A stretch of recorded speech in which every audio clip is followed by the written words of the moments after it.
Faites l'appel, s'il vous plaît, monsieur le greffier.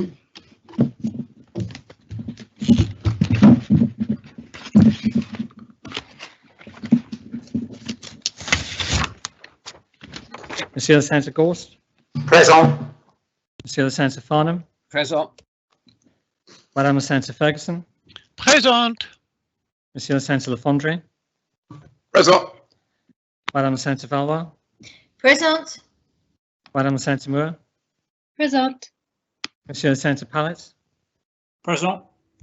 Monsieur le sénateur Mezek. Présent. Monsieur le connétable de Saint-Hélier. Présent. Monsieur le connétable de Saint-Clément. Présent. Madame le connétable de Saint-Laurent. Présente. Madame le connétable de Saint-Sauveur. Monsieur le connétable de Saint-Brelard. Présent. Monsieur le connétable de Gruville. Présent. Monsieur le connétable de la Trinité. Présent. Monsieur le connétable de Saint-Pierre. Présent. Monsieur le connétable de Sainte-Marie. Présent. Monsieur le connétable de Saint-Ouen. Présent. Madame le connétable de Saint-Martin. Présente. Monsieur le connétable de Saint-Jean. Présent. Madame le député Martin. Présente. Monsieur le député Southern. Présent. Madame le député de Gruville. Présente. Monsieur le député Lewis. Présent. Monsieur le député Tadier. Monsieur le député Higgins. Présent. Monsieur le député Masson. Madame le député Pinel. Présente. Monsieur le député de Saint-Martin. Présent. Monsieur le député de Saint-Ouen. Présent. Madame le député Dublé. Présente. Monsieur le député Labby. Présent. Monsieur le député Wickenden. Présent. Monsieur le député de Sainte-Marie. Présent. Monsieur le député Truscott. Présent. Monsieur le député Young. Présent. Monsieur le député Ash. Présent. Monsieur le député Morel. Présent. Monsieur le député Guida. Présent. Monsieur le député de Saint-Pierre. Présent. Monsieur le député de la Trinité. Présent. Monsieur le député de Saint-Jean. Présent. Madame le député Lahegra. Présente. Monsieur le député Aye. Présent. Madame le député Pershard. Monsieur le député Ward. Présent. Madame le député Alves. Présente. Monsieur le député Pamplin. Présent. Madame le député Gardner. Présente. Monsieur le doyen. Notre aide soit au nom de Dieu qui a fait les cieux et la terre. Amen. Seigneur Dieu, Père éternel et tout-puissant, qui a établi les gouvernements et les puissances de la terre, pour le règlement et pour la conduite du peuple, et qui nous a commandé d'avoir toujours pour but la gloire de ton saint nom. Nous te prions qu'il te plaise de donner à cette assemblée le don de conseil et de prudence, d'unir les affections de tous ceux qui la composent, et de les conduire tellement toi-même par ton Saint-Esprit, que toute leur délibération et ton accompagné de la bénédiction réussissent au bien et au soulagement du peuple, qu'il te plut de commettre à leur soin. Car nous t'en prions, au nom et par le mérite de ton Fils bien-aimé Jésus-Christ, notre Seigneur, qui nous a enseigné de t'invoquer en descend. Notre Père, qui est aux cieux, ton nom soit sanctifié, ton règne vienne, ta volonté soit faite sur la terre comme au ciel. Donne-nous aujourd'hui notre pain quotidien, et nous pardonne nos offenses, comme nous pardonnons à ceux qui nous ont offensés.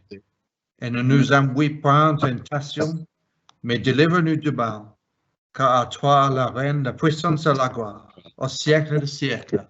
Amen.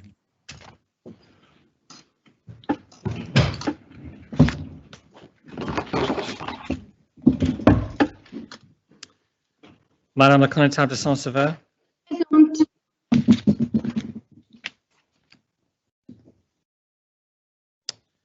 Monsieur le député Tadier. Excusez. Monsieur le député Masson. Excusez. Madame la députée Pershard.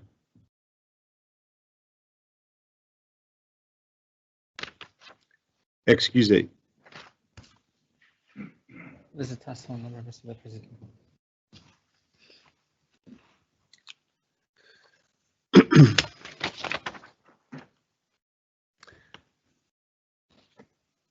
It is difficult to believe that it was only 11 days ago that we learned the sad news of the death of His Royal Highness, the Prince Philip, Duke of Edinburgh.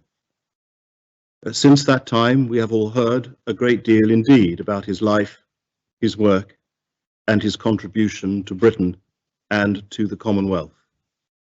However, this is the first occasion on which this Assembly has had the opportunity formally to mark his death and to reflect upon what he has meant to Jersey and his place at the centre of British life more generally. The death of His Royal Highness was, of course, not only a national moment, but a deeply personal and private one for Her Majesty the Queen and for all of the royal family.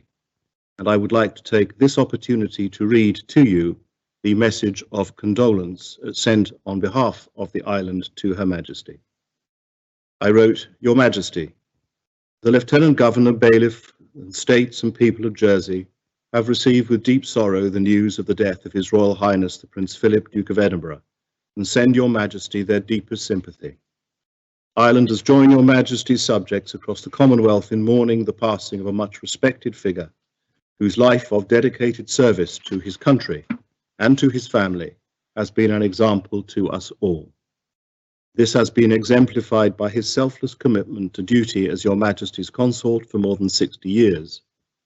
He will leave a wealth of legacies and positive influences through his many patronages, and in particular by the Duke of Edinburgh Awards Scheme, which has provided the opportunity for many young people to develop lifelong skills for work and to fulfill their potential.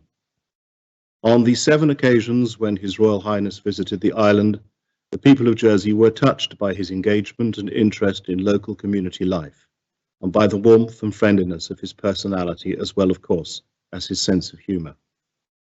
Islanders who were present in Jersey during the occupation of the Channel Islands between 1940 and 1945 still cherish amongst their most happy memories the visit that Your Majesty made with His Royal Highness in 1949, when a special meeting of the States was held in the Royal Square.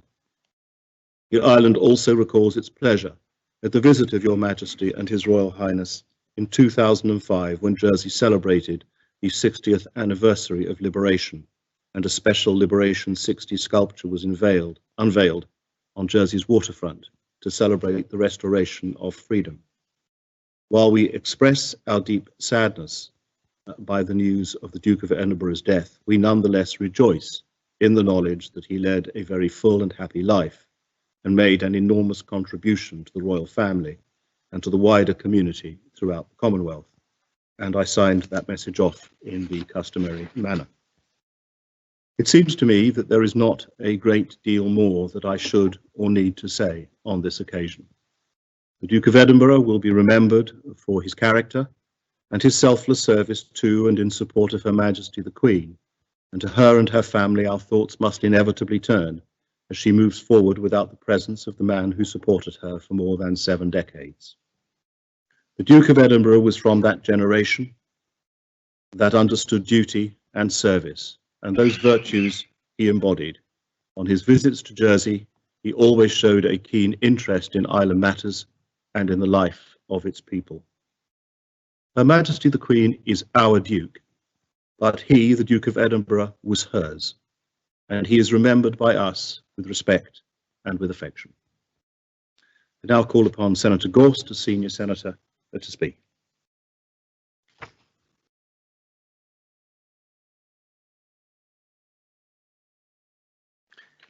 Thank you, sir. The senators join with you, sir, in offering our deepest heartfelt condolences to Her Majesty the Queen and all the royal family. Her Majesty has been in our thoughts and prayers over the past days and will continue to be so in the weeks ahead. As you have indicated, sir, tributes of sincerity and warmth have poured in from the 4 corners of the globe, speaking of a man who had influenced so many. Moving personal tributes from those who had met him, from those who knew him, and from those who loved him. There were, of course, also, sir, tributes from those who had never met His Royal Highness, but whose lives had been changed by undertaking the Duke of Edinburgh's award programme. And many of those are in Jersey. He was absolutely committed, as we know, sir, to supporting young people to believe in themselves and to achieve their very best. His Royal Highness was in many ways the embodiment of the greatest generation of which he was a member, and indeed his distinguished naval career included fighting against the greatest evil and threat ever known to these British islands. We owe him a huge debt of gratitude purely for his military service, although of course this was a career which he dutifully, perhaps if reluctantly, shortened in order to be of service to Her Majesty, the country and the Commonwealth in quite a different manner. And as you said, sir, he uniquely fulfilled the role of consort, always those 2 steps behind. You have referenced the Duke's specific links and engagements over the years in Jersey, and it is clear, therefore, that the sense of loss felt in the United Kingdom, the Commonwealth and the world is felt as acutely here in our bailiwick. His Royal Highness Prince William, Duke of Cambridge, said of his grandfather, his life service to his country and Commonwealth, to his wife the Queen, and to our family. I feel lucky to have not just had his example to guide me, but his enduring presence well in my own adult life, both through good times and the hardest days. Duty, service, and determination framed His Royal Highness's life. So when someone passes away, we can, of course, think of our loss, but we can also take the lessons they taught and allow them to live on in our community. And I think, sir, duty, service, and determination are attributes which we have already in abundance in our community, but which each one of us would do well to continue. So as we know, His Royal Highness was not one to encourage speaking unnecessarily, and therefore in our own personal tribute to him, I will end my words there. Sir, the senators pray that His Royal Highness rest in eternal peace. God save the Queen. Very much, Senator. I call on the Connétable St Helier as Senior Connétable. Thank you, sir.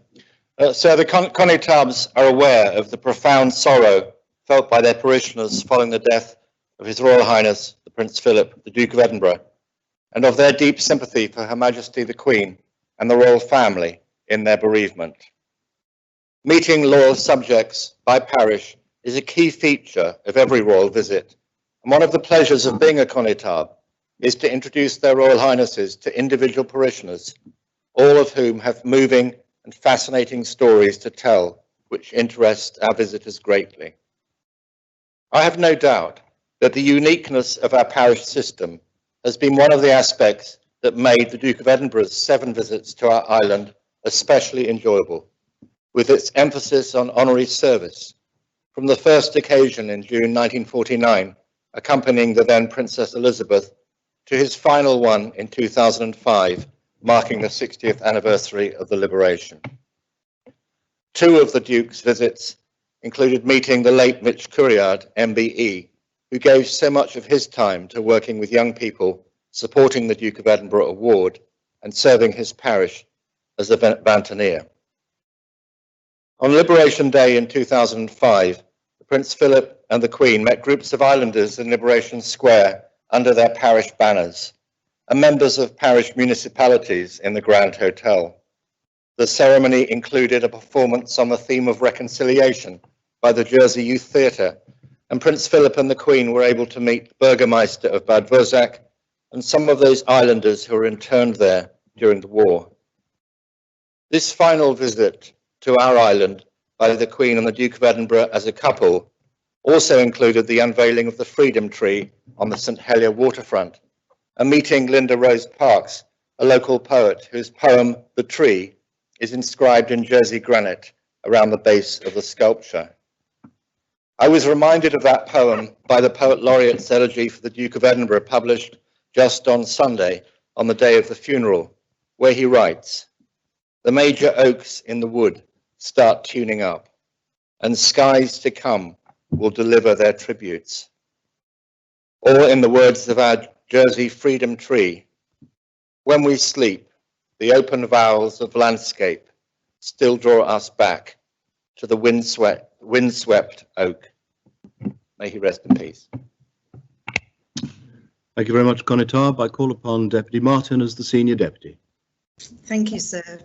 From all of us on the deputies' benches and the people of Jersey we represent, I want to express our sincere condolences to Her Majesty the Queen on the death of her beloved husband, His Royal Highness the Duke of Edinburgh. His Royal Highness was the longest serving royal consort in British history and gave his loving support not only to Her Majesty over the 73 years together, but to his country and the wider Commonwealth. In this time, they have seen what only can be described as unimaginable reform and advancement to the realm. Sir, I had the privilege of being introduced to His Royal Highness when we celebrated the 60th anniversary of Liberation Day in May 2005.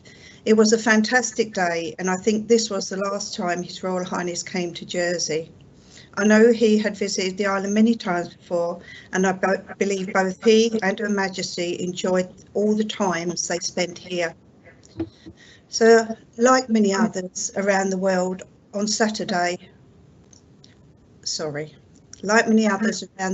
I watched on Saturday His Royal Highness's final farewell, which was a small family affair due to COVID, but I had all the fantastic input from the military and voluntary groups that the Duke had been involved with over the years, and that was only to be expected.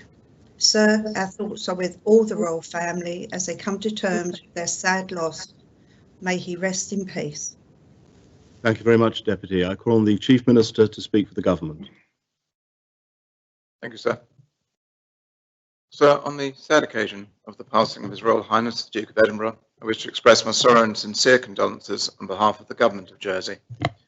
On the 9th of April, I wrote to Her Majesty the Queen to express our deep and heartfelt sympathies and to express our admiration for His late Royal Highness.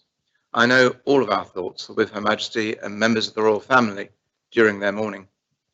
Whether it is his much valued patronage of local charities or his role in inspiring young people through the Duke of Edinburgh Award Scheme, his impact on our community here in Jersey was evident, and his loss will be felt by many. Members will recall that the Duke of Edinburgh visited our island 7 times over as many decades. First in 1949, when alongside Her Majesty, then Princess Elizabeth, he attended a special sitting of the States Assembly held in the Royal Square. Alongside Her Majesty, the Duke of Edinburgh returned to Jersey in 1957 and 1978, again attending state sittings and Royal Jersey Agricultural and Horticultural Society events on both occasions. In 1983, His Royal Highness visited our island unaccompanied by Her Majesty for the first time, opening the St John's Recreation Centre and presenting Duke of Edinburgh Gold Awards to a number of islanders.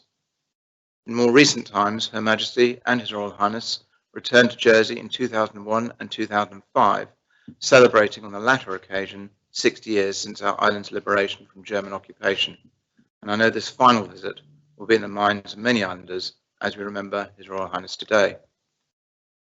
Our island's connection to the British Crown stretches back over 8 centuries of cooperation, tradition, liberty and growth. The royal family have been, and remain, an integral part of our island story and a link between ourselves and the wider British community. His Royal Highness was the longest serving consort to a British sovereign, having served 69 years in that role, supporting Her Majesty both in her official duties and privately as a loving husband, father, grandfather and great-grandfather. He will be remembered fondly across the British Isles and Commonwealth realms, not only for his dutiful service, but also for his work in both charitable and community pursuits. By the time he retired from official royal duties in August 2017, His Royal Highness had completed more than 22,000 solo engagements on behalf of Her Majesty. His long-standing and dutiful dedication to public service will be admired for many years to come. Sir, I hope, despite the sorrow we all feel on this day, that we can look back at the Duke of Edinburgh's long career of public service fondly, remembering the role he played inspiring others, particularly young people, and the duty he brought to his position. May he rest in peace. Thank you very much indeed, Chief Minister. Indeed, may he rest in peace.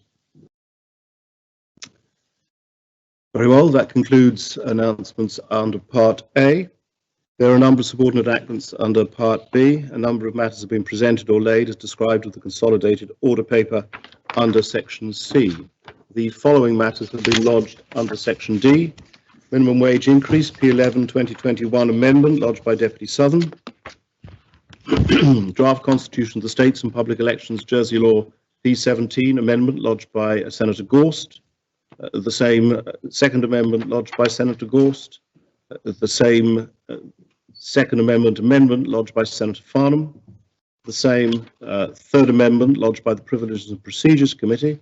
Draft COVID-19 amendments and extension suspension Jersey regulations lodged by the Minister for Health and Social Services. Draft legislation Jersey law lodged by the Privileges and Procedures Committee. Draft COVID-19 enabling provisions amendment number 2 Jersey law P27 lodged by the Minister for Health and Social Services. Pedestrian priority in Broad Street St Helier P28 lodged by the Connétable St Helier.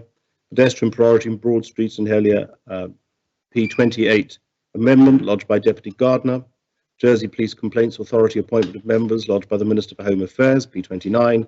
Jersey Sea Cadets provision of a permanent headquarters P30 lodged by the Minister for Home Affairs. Housing affordability crisis actions to be taken by Government of Jersey P31 lodged by Senator Mezek.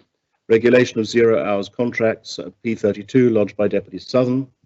A draft public health and safety rented dwellings licensing Jersey regulations P33 lodged by the Minister for the Environment.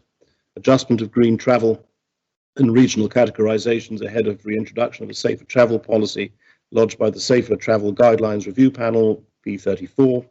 Draft illegal, unreported and unregulating fishing Jersey regulations P35 lodged by the Minister for the Environment. Island Plan 2022 to 25 approval P36 lodged by the Minister for the Environment. There are no matters under E. There are no matters under F or G or H. There are a number of answers to written questions which have been tabled in the normal way, and we move now to oral questions with notice, and I invite the Connétable St Juan to put his question to the Attorney General. Thank you, sir. So, will the Attorney General advise whether it is intention, once COVID restrictions have been lifted, to resume the normal practice of parish centenaries charging their own cases, including those that require a person to be charged at police headquarters? Will he further advise whether there is any intention to make changes to the role of the centenary in the Magistrates' Court? Attorney. It's the Solicitor General, sir. This is Solicitor, yes. So where the formal charging of suspects is concerned, Article 3 of the Honorary Police Law expressly reserves that power to the centenaries. There are no plans at all to change that law. The only considerations at the moment are practical ones as to how centenaries can most conveniently exercise that power in future. That's the subject at the moment of consultations which the Attorney General is having with all centenaries. The same provision of the honorary police law expressly reserves to centenaries the power of presenting a person charged with an offence before the magistrates' court. That's now supplemented by Article 23 of the Criminal Procedure Law 2018, which provides that on a defendant's first appearance in the magistrates' court, the particulars of the offence with which that person is charged shall be read out by the centenary, unless the centenary agrees that it may be read out by a prosecution lawyer instead. There are no plans to take the centenaries out of the magistrates' court, and every intention that they should continue to have a role. But consideration is being given in the same consultation process I've just mentioned to how that role can best operate in future and what its ambit should be in the interests of the good administration of criminal justice. Discussions with the centenaries and the Comité-de-Chef on these topics continues at the moment. The attorney intends to provide an update to centenaries this June in advance of their quarterly meeting. At present, no firm or final decisions have been reached. Thank you very much. Mr. Solicitor, Please, sir. yes, Connie Tubb? So would the Solicitor General confirm that he's able to take steps to ensure that the newly introduced electronic case management system currently used by St Helier is available to all parishes? I will do what I can. We will do what we can to ensure that whatever technology is in place to assist matters going forward is available to all centenaries in all parishes. That's a bit, I think, the best I can say at the moment. Well, we come on now to question 2 that Deputy Higgins will ask of the Minister for External Relations. Deputy Higgins. Thank you, sir. Will the Minister update members on his discussions with both the French and European Union authorities on access by French fishing boats to Jersey waters and Jersey fishermen's access to French ports and markets, and state whether it is his assessment that the letter and spirit of the agreements are being met by all parties? Thank you. Thank you, sir. I've had several meetings, including with the French Minister of the Sea, the EU Commissioner with responsibility for fishing policy, and I've recently met with presidents of La Manche and Normandy. I'm due to meet with regional contacts in Brittany this week, and I'm expecting a further meeting with the EU Commissioner in the coming days. While terms of the Trade and Cooperation Agreement are clear, returning access and control of the island's territorial waters to Jersey authorities, there have been a number of implementation issues to work through. I am of course aware of reports of overfishing in Jersey waters and the suggestion that French boats are taking advantage of Jersey's amnesty. However, I understand from the Marine Resources team that the fishing was legal and was not dramatically different from normal levels for this time of year. Supplementary, Deputy? Yes, sir. Can the Minister tell us of the nature of those talks and whether the issues that he's raised are being taken seriously by those authorities? For example, the access to the French markets and trying to sort of, not only in terms of boats coming into our waters, but our access by our fishermen to European markets and ports. Thank you, sir. Of course, the Deputy knows that when the United Kingdom left the European Union, Jersey, by extension, became a third country, and therefore access to all European markets for goods, of which fish is an extremely important element of our export, became much more complicated, much more bureaucratic. And as I indicated, there have been difficulties for our fishermen landing directly into French ports. I have been absolutely clear in all of my conversations, both at European Union level with the British government and also with the French government and French regional politicians, that we would like them to ensure that those bureaucratic measures are alleviated as much as possible. It is fair to say that they have that has continued to be difficult. It's also been difficult for wholesalers to land in St Malo, although my understanding and advice again from those directly involved and from Marine Resources is that the issues in St Malo have been somewhat alleviated. When it comes to dealing with the licences, the Deputy will be aware of the amnesty agreed by the Minister of the Environment for vessels with VMF. That amnesty comes to an end at the end of April, and this Assembly will be asked during this sitting, sir, to agree legislation to allow licences to be issued, and we will continue then to work together with the European Union on evidence for smaller vessels. Conor Toberson-Brillard. Thank you, sir. Would the Minister agree that the ability of the Environment Minister to fairly condition French fishing vessel licences will ensure the sustainability of our waters for future generations? Thank you, sir. Minister. So I think we all in this Assembly agree, and in the wider community, that our waters must be fished sustainably. And this gives rise to some of the concerns that some Jersey fishermen have had about the number of licences previously issued under the Bay of Gronville Agreement, and of course the larger vessels which have been highlighted over the last number of days. But the Trade and Cooperation Agreement will allow the Jersey Environment Minister to issue licences in a sustainable manner, with sustainability at the heart of those issuing, as long as it is done on a non-discriminatory basis and using the best evidence and data available. Supplemental, Conor. Final supplementary question, Deputy Higgins. Thank you, sir. Going back to the Minister's answer, can he tell me what assurances he received from the French and EU representatives he's been talking to, and in particular, what positive steps they have taken to do to alleviate the problems that our fishermen are facing? Of course, the Deputy knows that the problems that we are facing arise out of the Brexit situation itself, i.e. Becoming a third country for access of goods into the European market. We have asked for a reasonable approach to be taken, as we have taken in extending the amnesty.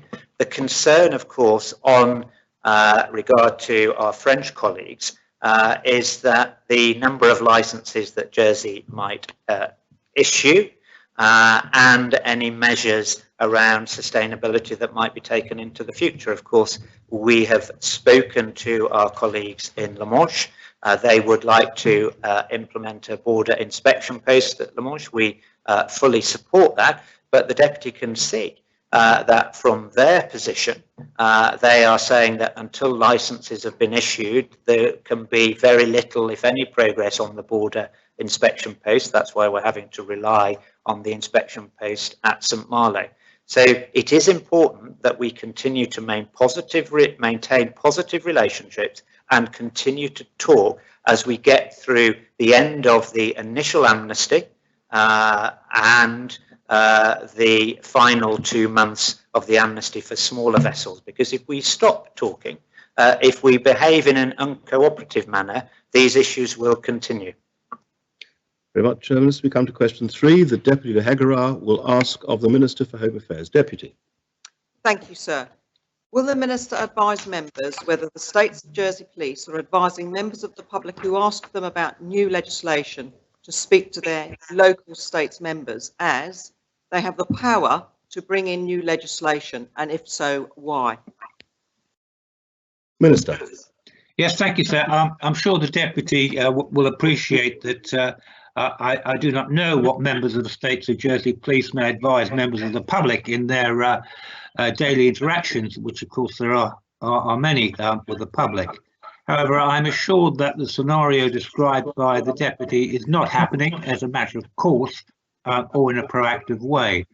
However, having said that, we cannot consider it unreasonable for police officers to direct people towards politicians, states members, if the public are asking about legislation which may be in the process of being brought forward, or which the public believe should be brought forward, because that is our role to do that. So it seems a perfectly reasonable thing to do, sir. Supplementary, Deputy Legra.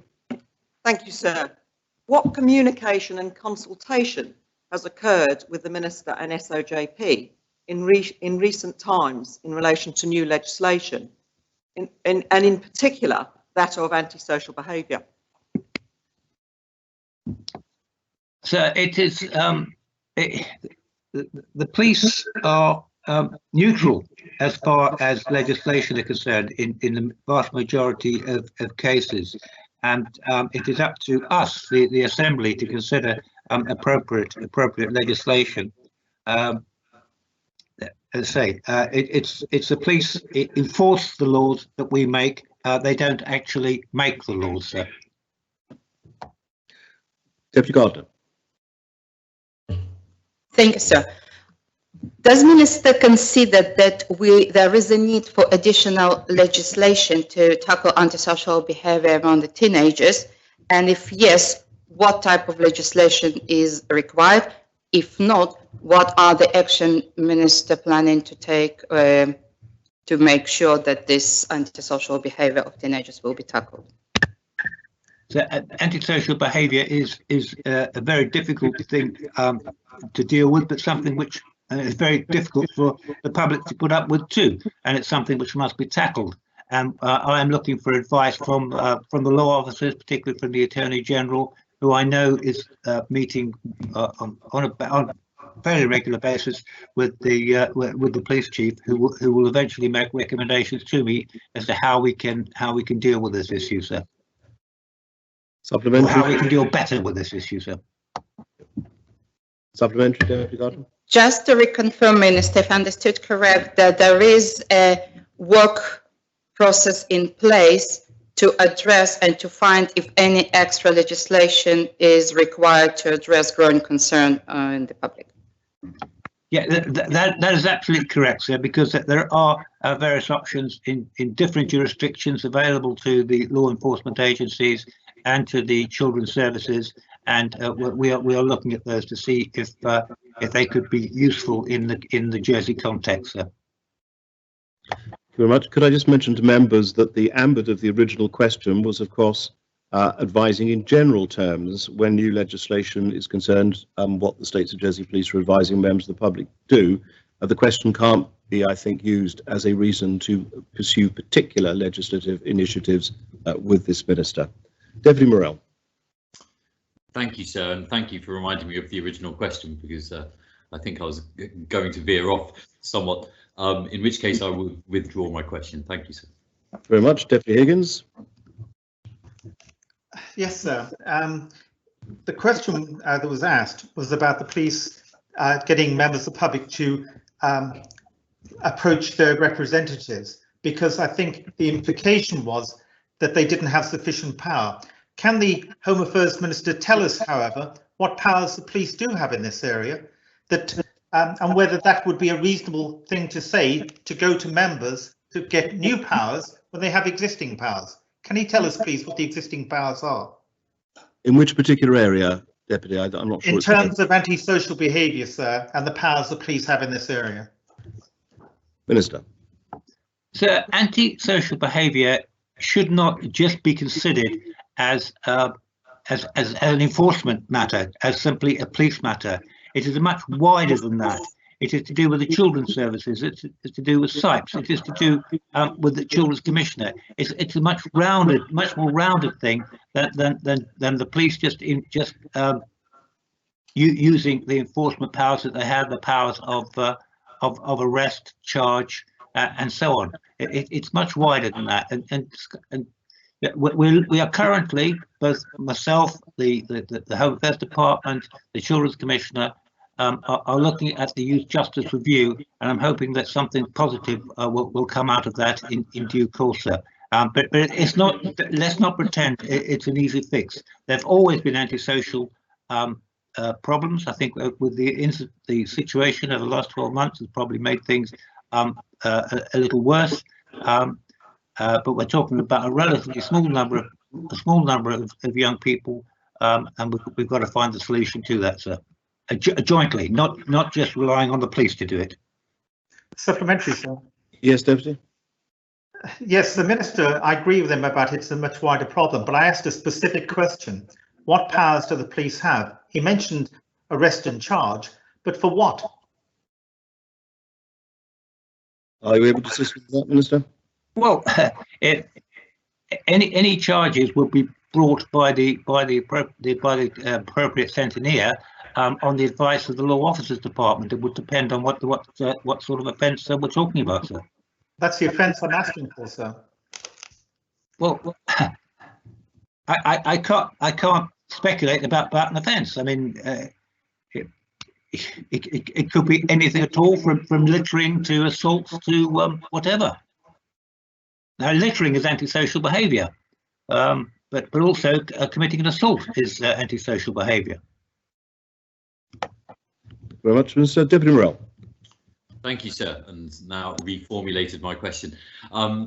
Whilst it may or may not be the case that police officers are advising members of the public to contact their representatives in order to change legislation, would the Minister agree that when, in terms of offences such as antisocial behaviour by youngsters, that legislation is not always the answer, and that when there is an entirely predictable outbreak of antisocial behaviour following COVID restrictions, that actually the government's responsibility is not so much to change legislation as to take proactive preventative measures to give those young people something to do?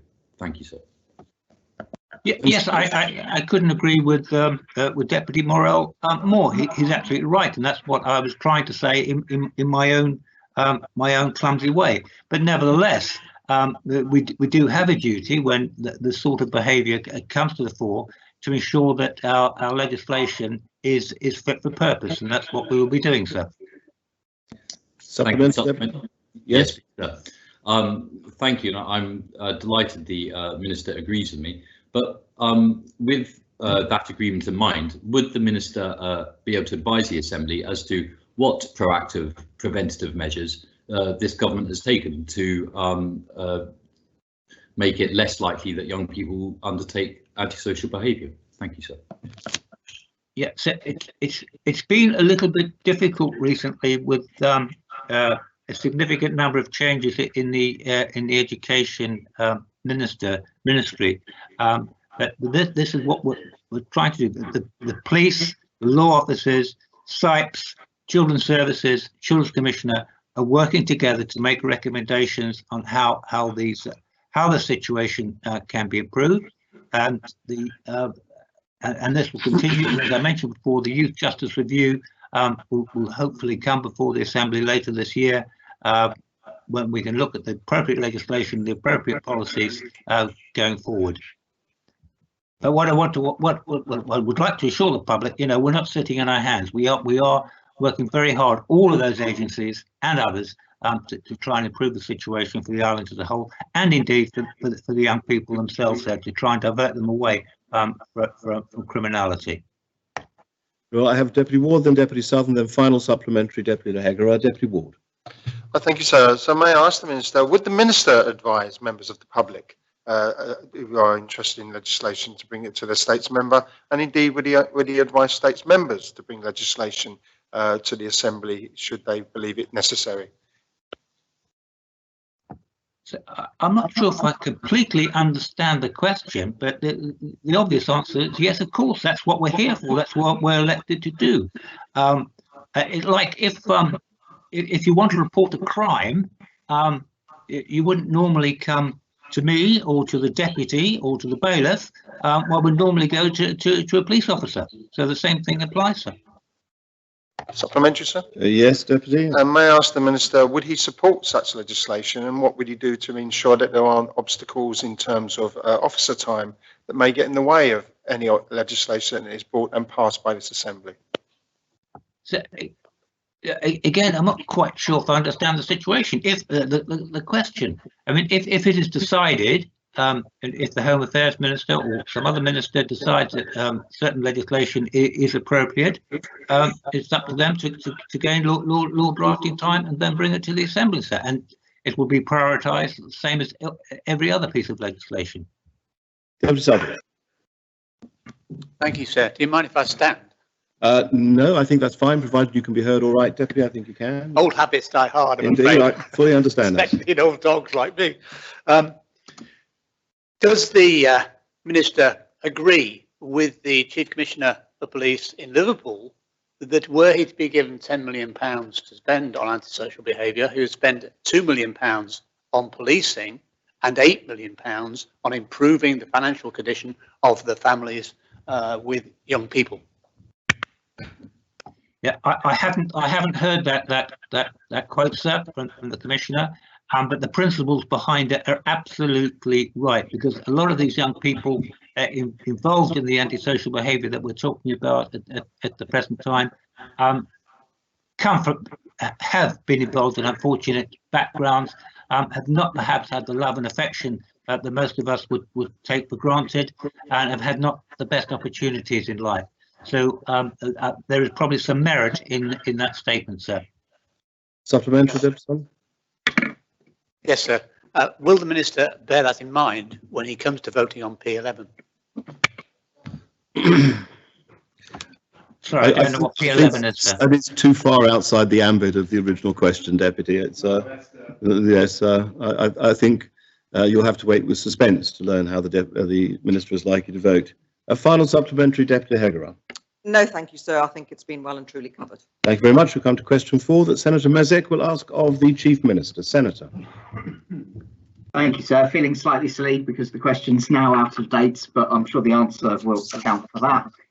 Will the Chief Minister explain why the report from the Housing Policy Development Board has still not been published, despite having been received 6 months ago? Chief Minister. Yes, thank you, sir. Yes, I had indicated that we were aiming for the report to be published at the end of Q1. It has now been published and been considered by the Council of Ministers and presented to scrutiny for comment, sir. And that's where we are, sir. Supplementary, yes, please, sir. In the covering note for the report as it was published yesterday, it says, whilst the recommendations are not policy and do not commit the Council of Ministers to a particular course of action, the work of the board provides a good foundation to inform our considerations of this important topic. And the Chief Minister, I think, has had more than enough time to come to a view on the recommendations in the report. Could he tell the Assembly whether he accepts the recommendations that are found in this report, or perhaps to slightly rephrase that to not get such a general answer, are there any recommendations in the report that he would outright reject at this stage? So, as we've said on any of the policy boards, the idea is to inform and advise in terms of development of policy going forward. The intention is that, as we've said, so some of the policies are in the process of being actually incorporated. I think that some of them have been incorporated into the draft island plan. So I'm getting an echo. Can you hear me okay? Yes, we can hear you. Thank you. Thank you, sir. But there will be other policies, and I'm not going to go into the specifics at this stage, which will require further consideration and will require basically discussion and approval from the Council of Ministers before they can be taken forward. And that will, in all shapes and forms, as with any of these policies, require consultation and work, etc., etc. That's why we said, sir, there are some policies in there which are eminently sensible, and there are some which will be more challenging, sir. Deputy Ward. Thank you, sir. Throughout the Housing Policy Board's report is a reference to affordable housing. Can I ask the Chief Minister what is his definition of affordable housing? Sir, I'm also going to be cautious in answering that, sir, because we already have definitions that presently exist under the island plan process, and I don't want to fall too far away from those definitions at this stage, sir. But I think the Deputy does make the point. A definition of what affordable housing is appropriate, and I think it would hope to be in commonality of what most people would understand it means. Supplementary, Deputy Ward. Yes, sir. Thank you. Can I ask the Chief Minister, does does the Chief Minister support the reform of social housing, given the Housing Policies Board's strong support for the reform of social housing rents below 90%? Can he give some information on his views on that specific area of the report? So, on a personal basis, I, as the Deputy Mayor may not be aware, I actually brought the amendments that made the ability for all social housing providers to provide or charge rent up to 90% of market rather than at 90%. So on that basis, as a general principle, I'm also in favour of social housing providers having that flexibility to charge rents that are less than 90%. The only caveat, sir, which we're in the process of just understanding, is the balance between essentially subsidising people in social housing who are not on income support and therefore notionally can afford 90% of market versus the wider impact on the overall market of rents being at a lower level. So subject to understanding that, and that is a piece of work that needs to be done. My principle at this stage is I support rents that are less than 90%, subject to, again, the directors or trustees of the social housing providers basically using their judgment in managing their social housing appropriately, sir. Deputy Sutton. Thank you, sir. Is a 6-month wait set to be the norm for receiving and understanding a report from a policy board? And are we going to see a better, quicker turnaround of such recommendations in future? So the Deputy may or may not recall the events of the end of last year, which would, I'd suggest, be outside of the norm. But if it helps, that the report was given to me, sir, in its final form on the 6th of November. The Housing Minister then resigned on the 8th of November, and the vote of no comments, I believe, took place the following week. We then dealt with the subsequent consequences, including the reallocation, taking the opportunity, sir, partially so on the recommendations of the Children's Commission, to reallocate the responsibilities between children and housing. We had the government plan, we had the COVID increase, sir, and obviously we continue, sir, in dealing with the pandemic. And last but by no means least, we also had the implementation effectively of Brexit. So I would suggest in that period, sir, we've had a very significant amount of activity, sir. Even so, sir, we have actually moved some things forward to put, for example, the ability to provide brownfield sites into the pipeline, and also, sir, as I've alluded to already, the island plan will also be including some of the recommendations, as I understand it, from the boards in there. So we have been and continue to live through extraordinary times, sir, and let's be very clear, the pandemic has had a delaying impact on a whole raft of activities that we'd all love to have achieved, sir. Supplemental, Deputy Sutton. Yes, sir. Given the Chief Minister's involvement in rent setting previously, will he now go further, and will he personally advocate the setting of rents that are 80% or even below that of the private market? As I don't think I can add much more to what I've said previously, sir.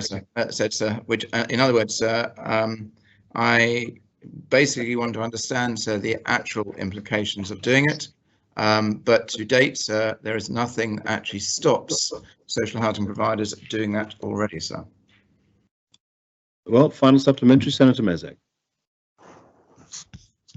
So there is something that stops social housing providers from doing that right now, sir, and it's the financial return that Andean Homes is required to pay back to the Treasury. And the Chief Minister will have an opportunity to give political approval to some of these recommendations in an upcoming state sitting with the proposition that I've lodged. Will the Chief Minister confirm whether he will be in a position by then to be able to confirm whether the government supports the recommendations on rental housing that are found in the report, which he commissioned and which he has had now for 6 months, so that this work can begin very quickly? Sir, all I can confirm, sir, is that obviously consideration is being given to the council minister position on the 80%. I think I've outlined, so as I said, there is a trade-off, sir, and I don't have a problem personally with the principle, but it is subject to understanding the financial implications, sir, and that's always been the case. Very well, we come now to question 5 that Senator Ferguson will ask for the Minister for Health and Social Services. Senator. Thank you, sir. Excuse me. Will the Minister outline the case for the creation of 17 new civil servant posts intended to develop the Jersey Care model at a cost of approximately £1 million a year to the taxpayer, particularly in light of the fact that the number of civil servants working in health now exceeds the number of GPs in the island? Minister. Sir, the Jersey Care Model Proposition P114/2020 provided an overview of the resource and functional requirements for the delivery and implementation of this 5-year change programme. A key finding in the review was that the delivery requires a rigorous portfolio management approach, including functions such as organisational change, quality improvement, communication and engagement, commissioning and partnership support, and must be supported by dedicated resources to ensure the successful delivery of this complex change programme. So the programme management costs have been included in the Jersey Care Model funding model, and these costs have been agreed by the States Assembly in the government plan. HCS undertook a review of existing resources and options for establishing the required resources.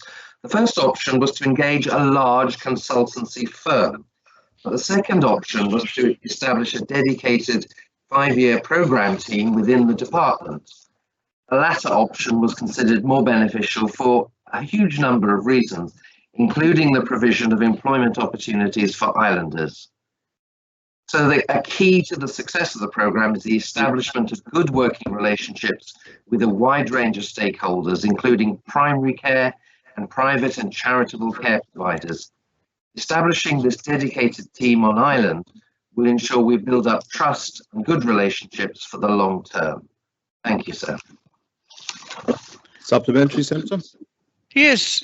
Does the Minister understand that the public feels that the policy his department is following, as demonstrated by the increase in numbers of civil servants, is actually a move to reconstruct the National Health Service in Jersey with its consequent inefficiencies?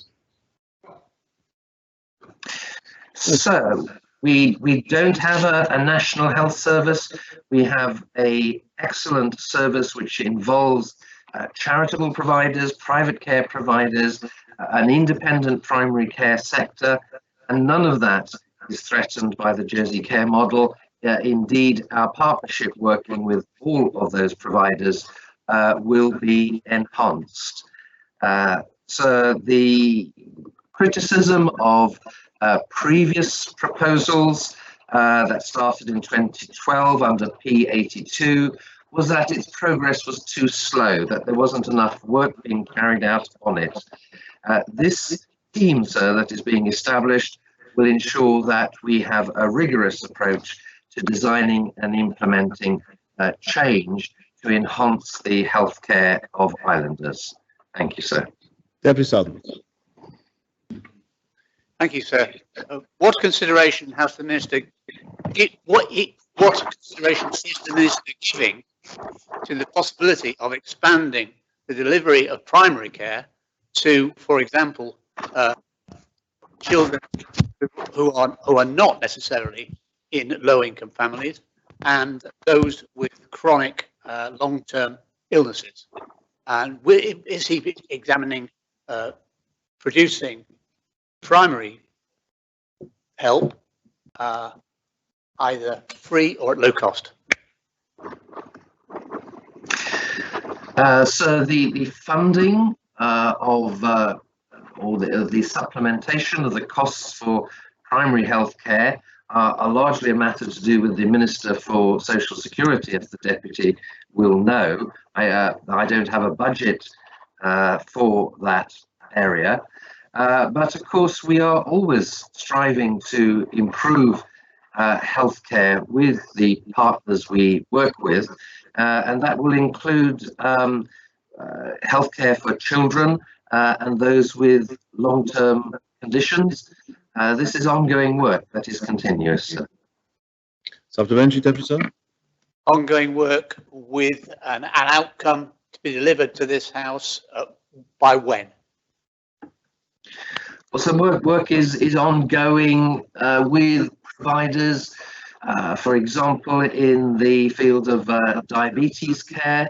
We have been working well and made very substantial changes with those working in the sector, even in the public service, but also in the charitable organisations. And that work doesn't come to the States for debate because it's part of the health remit.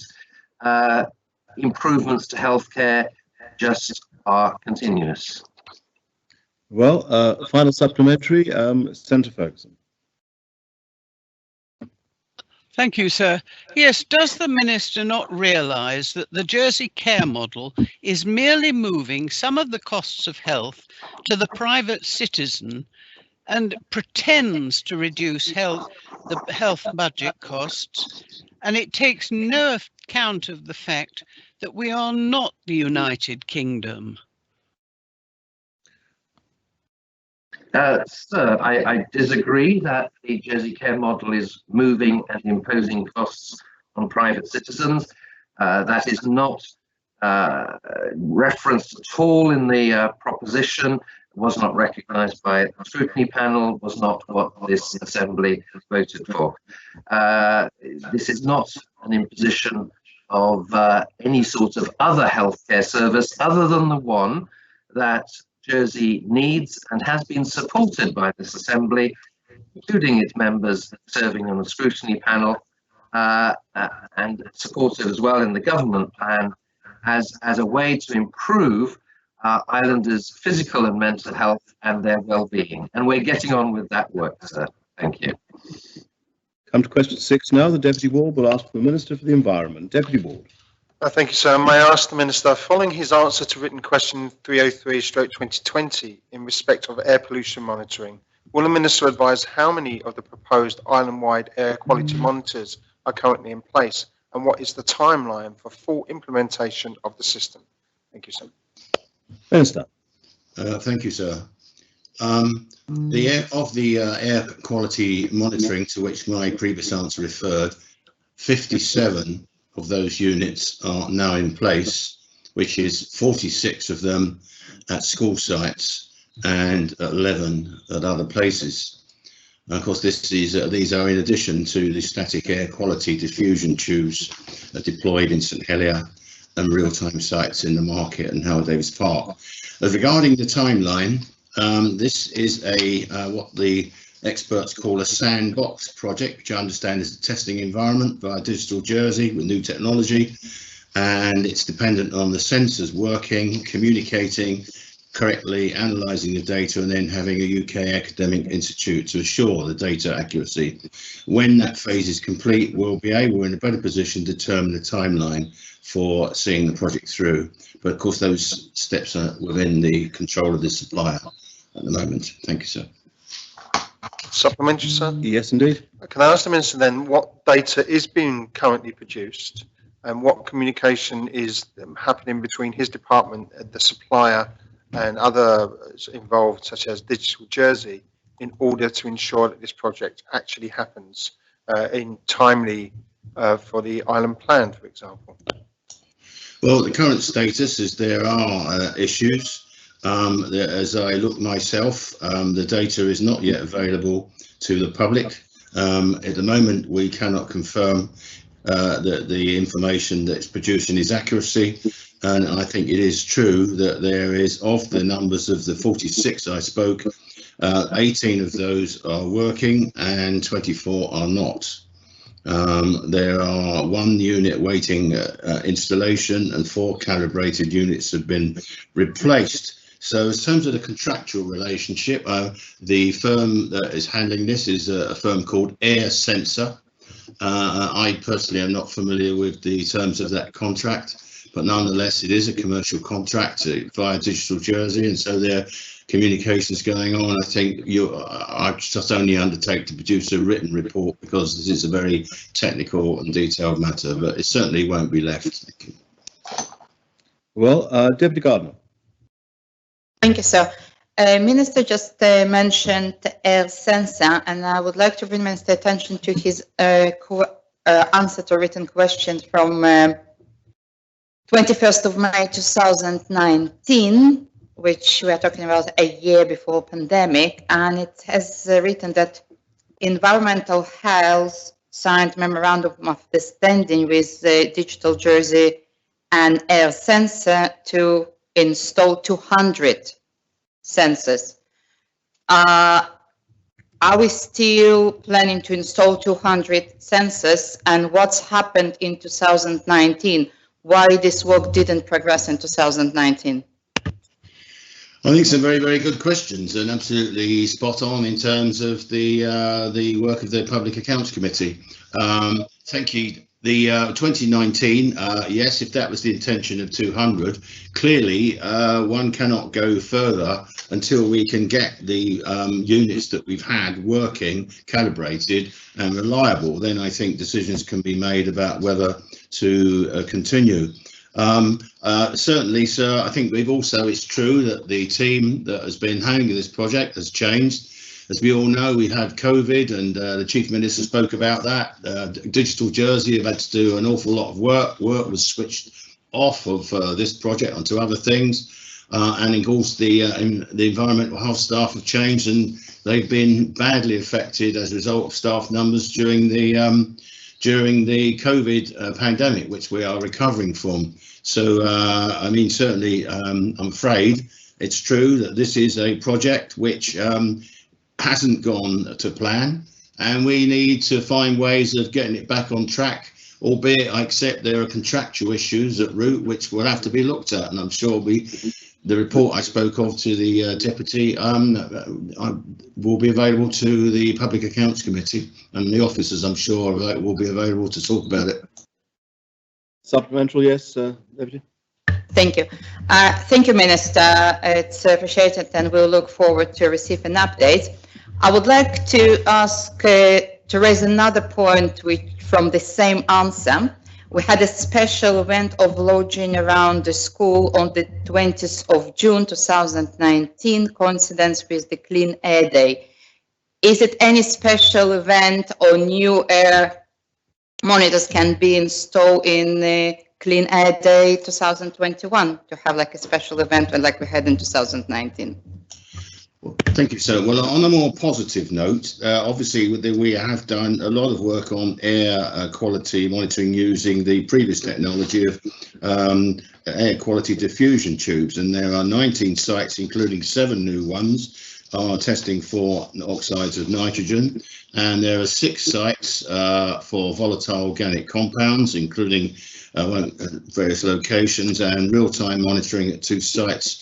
And there is now what's called an Osiris particle monitor has been calibrated and delivered. So I think there is progress, albeit on different technologies. I think which will give us at least an improvement in the information available. At the minimum, I hope it's better than that. Senator Mezek. Thank you, sir. Does the Minister consider that there's a potential issue with some of the big development schemes that are being planned in town, such as the Limes, the Ann Street Brewery site, Play.com warehouse site, etc., where there's a risk of creating wind tunnels in busy traffic areas that could transport polluted air around? And does he not think that it ought to be a greater priority to understand the implications of the air quality monitors, to understand what health and well-being impacts this could have on people living in those areas, if there is unacceptable levels of pollution there? So it's a very good question. Sadly, we do not have an air quality law. There's no question, if one looks at the monitoring information that we have got published and the annual reports, you'll see maps of where the high level of pollution are. And absolutely in the centre of town, you can see them highlighted as red areas where they are subjected to unacceptable levels of contaminants. And of course, and so there's no question. What I think we have to have, I think, is that we need to fast track or at least progress air quality legislation, which we don't have. Other societies have it. And of course, I am seriously resource constrained at the moment, as members know. It's not the only project we've got held up on the environmental health team. I really want to see in future states a much stronger investment in environmental health, biosecurity and other matters. So that does need to have greater priority, and part of that will be planning policies that I hope the New Ireland Plan will help that. So thank you. Supplemental, Senator? Yes, sir. And following on from the final point that the Minister just made, then, how, if at all, does he think the Ireland Plan will help ensure that when there are planning considerations in the future, that air quality is something that is taken into account properly, and that they have the right data at their disposal to be able to come up with some sort of safe predictions on the impact of polluted air on the people who will be living in those areas, especially given that it seems the theme of the Ireland Plan is to focus on heavier development in town? Also, I think we've got the policy principles in the draft Ireland Plan. Of course, they're not in force until they get before the states. Obviously, there is work to do in terms of the scientific methodology, which is not only it's way beyond my competence to work out how one does monitoring predictions of buildings and situations that have not been built. But nonetheless, I think that's something that we will have to do, and it will be crucial to how effectively we can make those judgments more reliably when making planning decisions. I have questions from Deputy Morell, the Connétable St Brelade, then final supplementary, Deputy Ward. Deputy Morell. Thank you, sir. Is it the case in the Minister's judgment that most negative quality air, in terms of poor quality air, is generated through the motor vehicle in Jersey? And also, how much is the department spending on monitoring the air at these sites around the island? Thank you, sir. On the second part, I'm afraid I can't answer that question. I don't have that information. I will arrange to circulate it to members. I'm certainly not aware of what I regard as the level of resources being available within the regulatory budget, which the deputy knows is actually precisely zero, because we have to recover all the costs at the moment under costs of fees and charges. But I will circulate an answer to a level of investment on that. Sorry, the first question was it traffic related? Well, I don't think it's just my opinion. I think if the deputy reads the expert reports which are produced annually, they're all on the website. It's quite clear that the contaminants are linked to motor vehicle usage. Thank you, sir. Supplementary, sir? Yes, Deputy.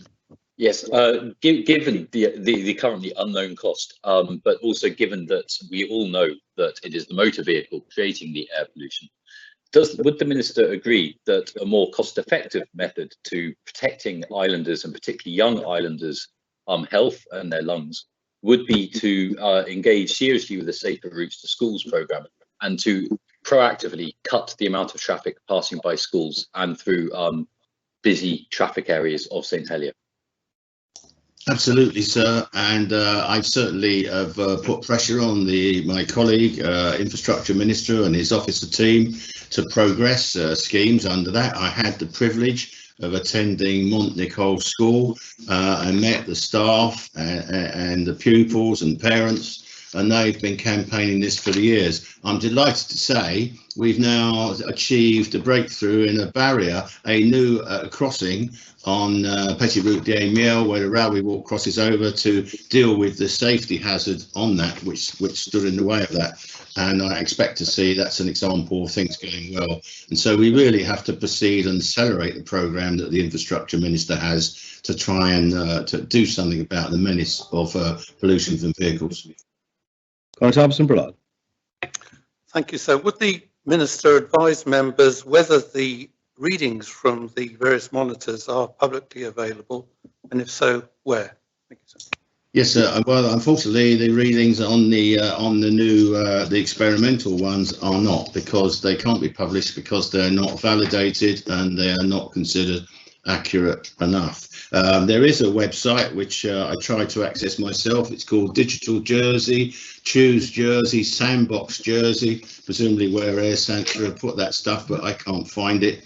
The state website, there is an air pollution website. I don't have the reference number, where all the reports are available, and the monitors that I've spoken to, the information from those is on there. There is regular reporting, sir.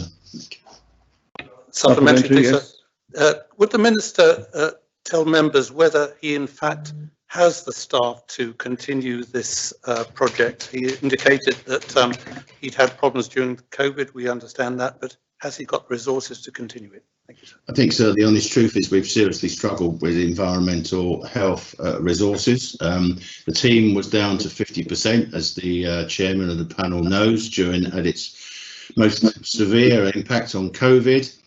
We lost a number of qualified environmental health officers who went back to the UK. We weren't able to recruit them because licenses were not allowed because of the target operating model that we've all had to cope with. Finally, that's now been solved. I'm hopeful when we get those officers that will give us some progress. But I don't think that's going to be enough in the long run. We have to give greater emphasis to our environmental health resources. Supplementary? No, thank you, sir. I'm sorry, Conor St Saviour, I can't call upon you. I've already called final questions for this particular one. Final supplementary, Deputy Warden. Thank you, sir, and I thank other members for asking questions and widening the topic. So I'd like to ask the Minister, is it not the fact that the lack of genuine monitoring of air quality, particularly in central St Helier and built-up areas of St Helier where most development is planned in the island plan, runs on coach and horses through the planning of the island plan, because we simply do not know the long-term effects on young people's health who are living there, of air pollution, which is a serious danger to many people's health if it is poor. Thank you, sir. So we certainly need to do more, which is why this project was attempted.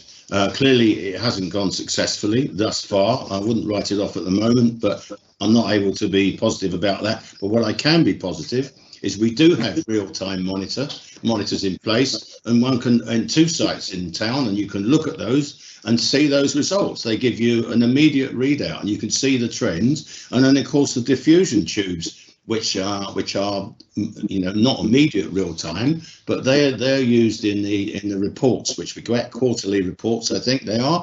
You can see that the information is there. That is accurate and verified information, sir. But obviously we need to do better, and I'd extend that work, sir. Thank you. Well, we come to question 7 that Deputy Doublé will ask of the Minister for Children and Education. Deputy. Thank you, sir. What plans does the government have as part of its reconnection strategy to return schools to normal operations, and when does he expect those plans to be implemented?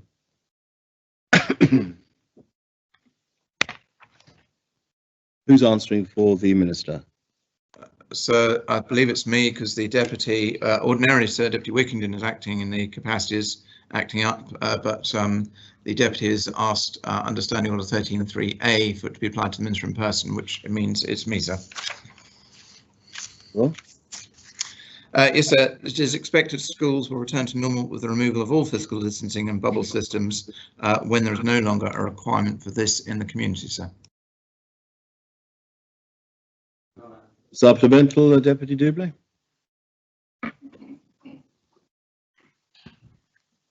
Thank you, sir. I'm struggling to thank the Minister for his answer because that did not really contain any information at all. Could the Chief Minister please outline the steps and dates by which schools will be returned to normal, please? Sir, I know I thought it wasn't a reasonable, unreasonable response, sir, because it's basically saying in line with the existing, sorry, sir, reconnection roadmap, sir, which lays out the various stages that are in place. And obviously the end of that process to date, sir, is on Monday, the 14th of June. But obviously there are various measures between now and then.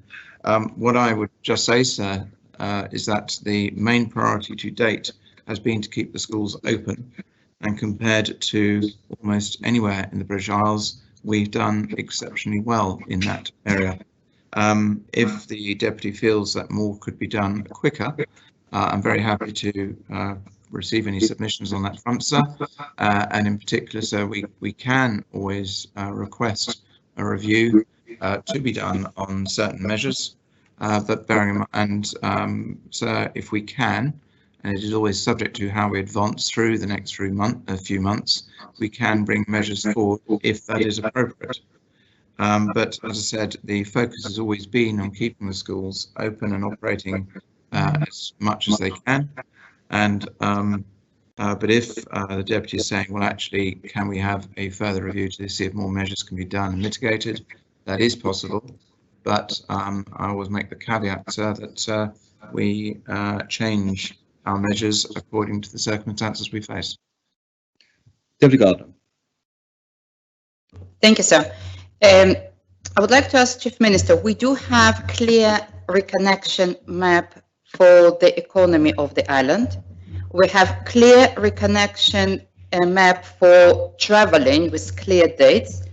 Do we have similar clear reconnection map for schools?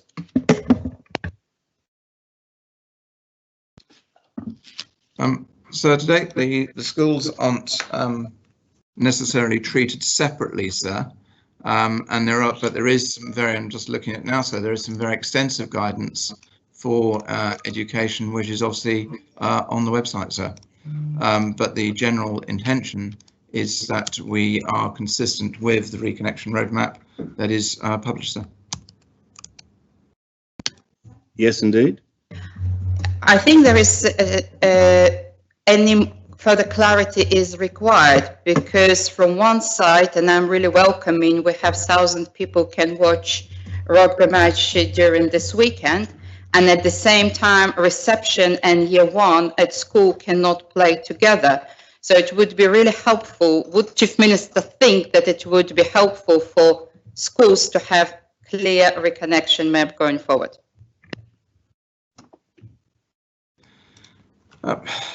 So the reason I paused is I wasn't aware they didn't have a clear reconnection roadmap, because we've published a reconnection roadmap with very clear steps in there, and that's being applied to the community, sir.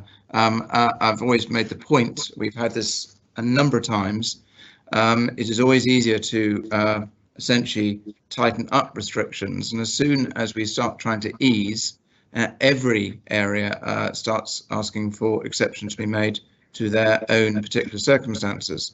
Let's not underplay schools at all. In my view, we've done exceptionally well. We've in general kept certainly the last time around, we've kept the schools open and we have kept them operational. And as I said, we've probably done, I think, probably better than pretty well anywhere else in the British Isles in achieving that objective. And that's what our objective remains. And obviously all the measures that we have in place at present are understood by the schools. But as I said, there is a reconnection roadmap. It is published, and the intention at this stage is to come out of this by June, sir. However, sir, sorry, if there are specific issues that any of the questioners have, I'm very happy to take those away and ask the public health team to look at and review. No problem doing a review, sir, but I'm acutely aware that each time we do that, it is pressure and resource taken away from somewhere else, sir. Very much. Deputy Son. Thank you, sir. what evidence or indicators will he be examining in order to decide whether to reconnect schools more fully?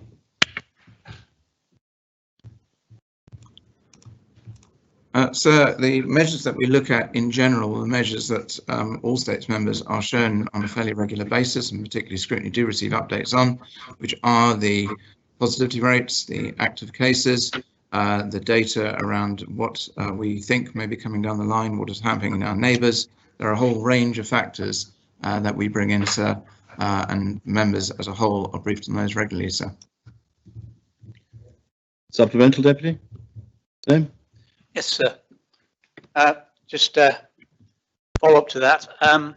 I understand, it's my understanding, that there is a serious consideration given to the arrival of a third wave in the island.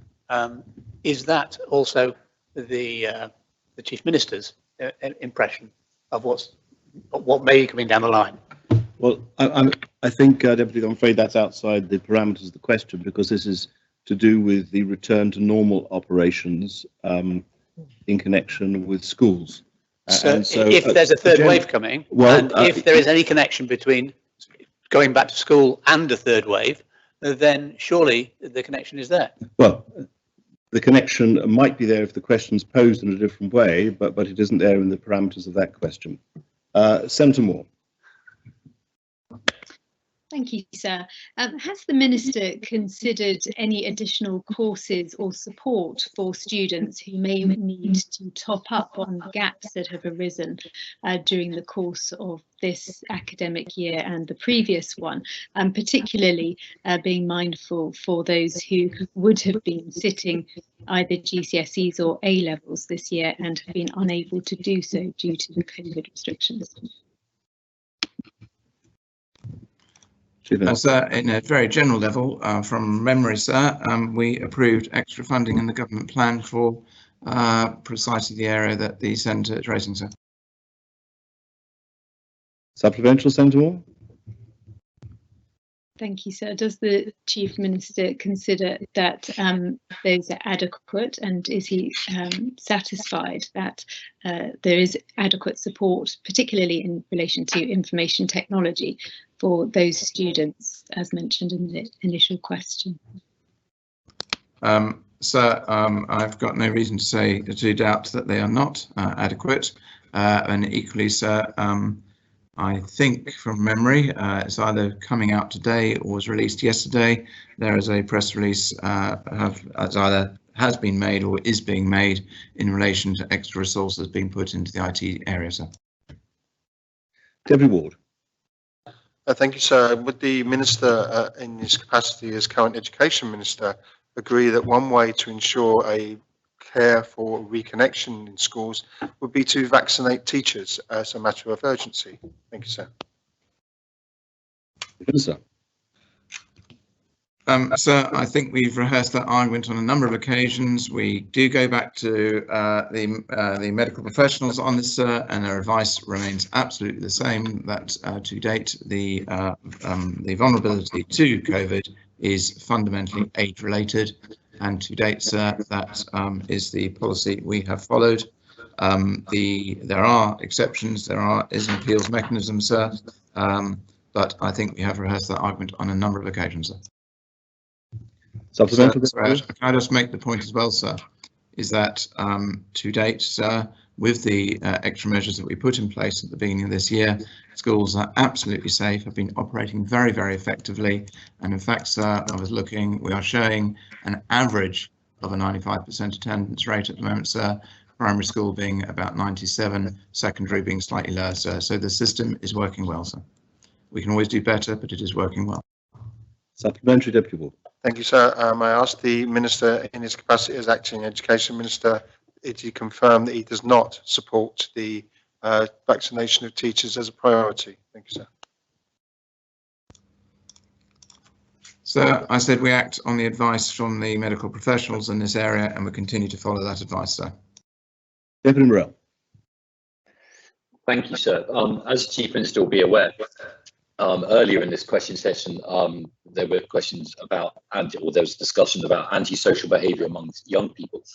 given that young people are still sitting in schools, often wearing masks with the windows wide open, and as a result are still having their education disrupted to some extent, does the Minister agree that it is important that our children experience a return to normality as quickly as is safely possible in order to minimize and prevent the likelihood of antisocial behaviour arising, which does happen when children feel unsettled?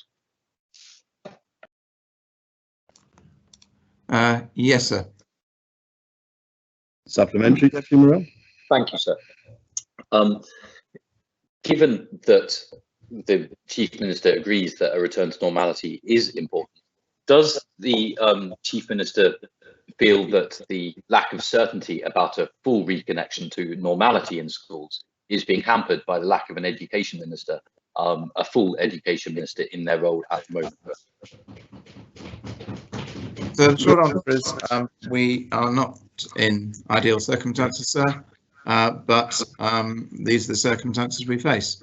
And sir, the operational side continues, sir, and the political oversight is definitely there, sir. I am in the process of putting some further measures in place around that area. But in terms of certainty, sir, in the wider context, not in the political context, sir, we will continue to face uncertainty probably throughout this year because the pandemic as a whole continues to have changes. There are iterations, there's new evidence that comes through, all sorts of things. And although to date we are again in a good place, things undoubtedly will change as circumstances change, and we'll have new challenges during the course of this year.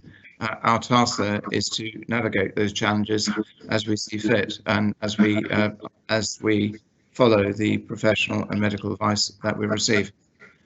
So from that perspective, sir, unfortunately, we will not get the level of certainty that I think we would all have liked for 2021, for example, relative to, say, 2019. We have different challenges ahead. They will generate uncertainty.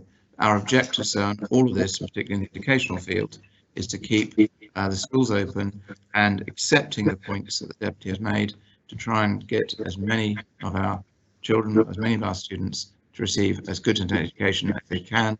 And the evidence to date and the advice is that that is by being in the schools. Final supplementary, Deputy Dublek. Thank you, sir. I just want to refer the Chief Minister to the reconnection strategy, and I'm looking at it at the moment, and I wonder if he could just explain why there can be certainty around when standing alcoholic drink service can resume, when saunas and jacuzzis can reopen, when holidays can be taken, when people can have house parties, and when nightclubs can fully reopen. But we don't seem to have certainty on when children can have whole school assemblies, on when secondary school children can learn without wearing a mask for 7 hours a day, and when children will not have to miss chunks of the school day because of staggered drop-offs. And I wonder if he could address those specific points, please, either in his answer today, or could he get back to me on those, please? Chief Minister. So the reconnection strategy is obviously what is released in, sir, and so, for example, it emphasises in stage 5 masks continue to be worn indoors, sir. Obviously, the detailed guidance on education is under the education section, sir. But I am happy if the Deputy wants to email me with her concerns to refer those into the team. But as I said, to date, sir, the indication of the reconnection strategy is around aiming to get back to something like normal life within the island, and that would be within the education system by early June, sir. Very well. We come now to question 8. The Deputy IA will ask the Minister of Treasury and Resources. Deputy IA. Thank you, sir. Will the Minister inform the Assembly when she intends to bring a proposition to the States in respect of the funding for the Our Hospital project? Thank you, sir. Minister. Thank you, sir. As the Deputy would expect, I intend to bring a funding proposition to the States in respect of the Our Hospital project, alongside the proposition for the project to proceed. The Our Hospital Political Oversight Group has decided that it wishes to take that proposition later on this year, that is, to lodge in July for a debate in September. Thank you, sir. Supplementary, Deputy A. Thank you, sir. Members were told last year by the Assistant Chief Minister that the funding debate would be in March of this year. Then the Treasurer informed us that the debate would be in June. Why has there been such a lengthy delay? Well, I think, sir, it takes somebody from the Our Hospital Project Group to answer that. There have been delays, as there always are with these situations, through the area, the purchase of properties, the access, scrutiny questions. So there's caused lots of delays. And of course, until we have that debate on the final go to proceed, we won't be able to lodge the business case for the borrowing. Deputy Gardner. Thank you, sir. During debate, hospital debate in November, it has been indicated by the government that each month's delay causes a cost. We are looking now into 6 months delay for lodging the proposition. What cost it will occur for the 6 months delay? Again, sir, that's probably a question for the Our Hospital Project Group, but the delays were estimated at being quite considerable. And so with a lodging date of July, as the Deputy says, it is quite a long time to have held this up. Supplementary, Deputy. Very well. Deputy Morell. Deputy Morell. Thank you, sir. Given that the Minister has said there'll be a lodging in July of the funding and the actual proposition regarding the hospital itself, will the Minister be able to ensure that all ministers and relevant officers will be available throughout August for the questions and the appropriate scrutiny of those propositions? As the Deputy will know, sir, it's very difficult to organise a huge amount of responses in August, but there will, because of the late lodging, will have to be backup for members' questions, of course, especially as the debate will be into September. So members will have to have access to information in order to conduct the debate. Supplementary, Deputy Morell. Yes, please, sir. I imagine that the scrutiny will want a full scrutiny process of these propositions, and so are likely to require hearings and so on. How will this be possible if ministers and officers are not available during August? Thank you, sir. That step 2 will be a call for scrutiny, but I do understand, of course, that ministers must make themselves available, especially when it's a considerable amount of borrowing. But on the point of view of the hospital, Our Hospital project, then, as I say, that's not my remit as such. Mine is the funding of it. Well, final supplementary, Deputy Aye. Thank you, sir. Minister, will the funding for the Our Hospital project be in place before the planning inquiry starts? Thank you, sir. The funding option will be brought at the same time as the project proposition in July. Very well. Come to question 9. The Deputy Gardner will ask the Minister for Treasury and Resources. Deputy. Thank you, sir. Will the Minister provide members with a timescale for updating the Food Safety Law 1966 with particular regard to making labelling of the 14 most common food allergens mandatory for food businesses, as already case in the EU and UK? Thank you, sir. I think the question was addressed to myself as the Minister of the Environment, but thank the draft. Quite right. Yes. The draft Food Jersey Law 2020 is in the final stages of drafting to ensure all necessary post-Brexit measures in respect of food are covered. and I hope to be in a position to lodge the primary law either this quarter, quarter 2, or very early next quarter, quarter 3 this year. And subsequently to the usual processes, it is hoped that it, along with secondary registration, which will be needed, will all be in place by the end of the year. And this would include mandatory labelling of the 14 most common allergens, as is the case in the EU and in the UK. And of course, in anticipation of this, the Environmental Health Team was carrying out awareness training for the hospitality sector through breakfast bites and seminars and during visits, but now this activity will recommence as the hospitality industry opens. And honestly, many businesses already label their products and menus appropriately, and that is encouraged. And so before I just finish that answer, so I'd like to take the opportunity to correct remarks I made in the previous sitting about law drafting to do with environmental work, etc., which I think was interpreted as delays due to the the legislative drafting office. This was not the case on investigation, so it's a complex business, and that team do a tireless job for us. Thank you, sir. Very much indeed. Supplemental, Deputy Gardner. Thank you, sir. And I thank Minister, and it's really reassuring that the legislation, its important legislation, will be launched this year. In the meantime, will Minister commit launching a campaign similar to the Food Standard Agency's Speak Up for Allergies to help raise awareness of the need for proper allergen labelling for children and young people, especially as this group are most likely to suffer an allergic reaction when eating at the food businesses?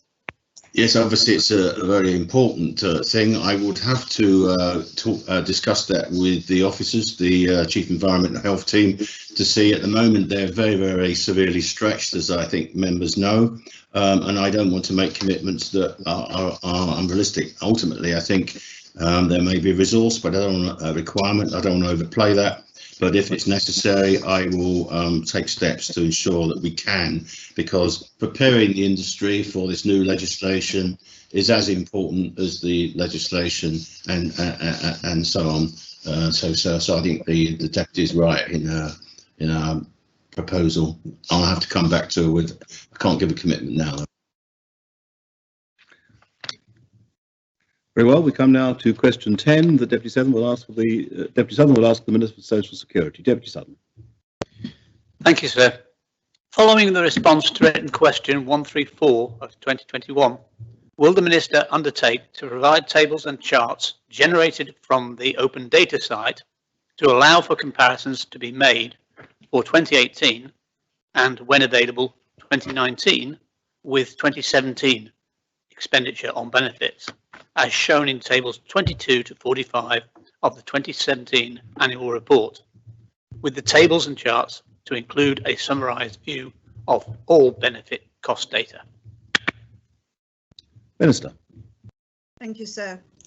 I'm always willing to support members to ensure that they have access to full information in respect of the areas that sit under my remit. The Open Data website is part of the government JE, and it includes detailed information on benefit and contribution statistics from 2012 up to 2019, and these are can be compared back to 2012. This information is available to everybody, sir, members of the public as well as states members, and provides a detailed record of social security income and expenditure. The Deputy has previously been offered help to use the public available data to address his particular areas of interest, and I'm happy to repeat that offer. If there is any area where the data is not publicly available, I will provide the Deputy with the information he requires, sir. Thank you. Thank you very much indeed. Supplemental. If I may, sir. And whilst, as earlier, I may be an old dog and difficult to train to learn new tricks, I cannot handle the open data pages, which look just to me like a whole string of numbers. And I would appreciate certainly some training from whoever it takes in the department to cover that. But if I can't understand what those tables are about, what about Joe Soap average member of the public? Can they handle them? Or is this actually a format which reduces access and accountability rather than expands access and accountability? Minister. So I would hope not. I mean, this was the agreed way forward for the consolidated government of Jersey finance and operating data to be provided in the annual report and accounts so that everybody could see it. And just the difficulty with the deputy, and I'm really not trying to be unhelpful, is exactly where he wants it. It might just be this is what you do to compare. And as I say, I've made the offer before and the offer is still there. Thank you. Well, we come now to question 11 that Senator Messick will ask the Minister for Home Affairs. Senator. Thank you, sir. What approach will the Minister adopt in respect of EU nationals who have settled legally in Jersey but who do not apply for the EU settled status scheme by the deadline of 30th June 2021? So I'm sorry. I'm grateful to the Senator for the question, because it reminds us, and also any EU nationals who are resident of the island, that we're in the final weeks now of the grace period, and it's essential that those who settled here before 2021 need to apply for the scheme. So if subsequent to June 30th, EU nationals who have not applied for settled status are found, they will be dealt with on a case-by-case basis, basically sympathetically, positively, and helpfully. And if there are reasonable grounds why a person has made late application, that will be dealt with positively. Every person will be carefully examined and helped to ensure that they obtain their status. What supplementary, Senator?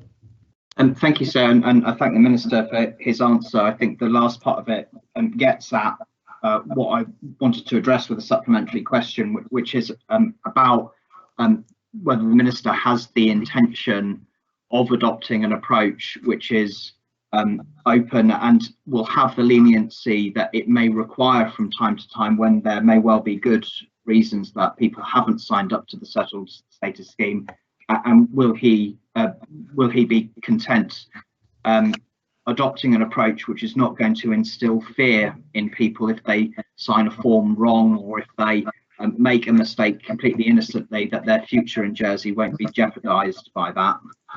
Yeah, that's absolutely right. That's the absolute intention, and has been from the very beginning.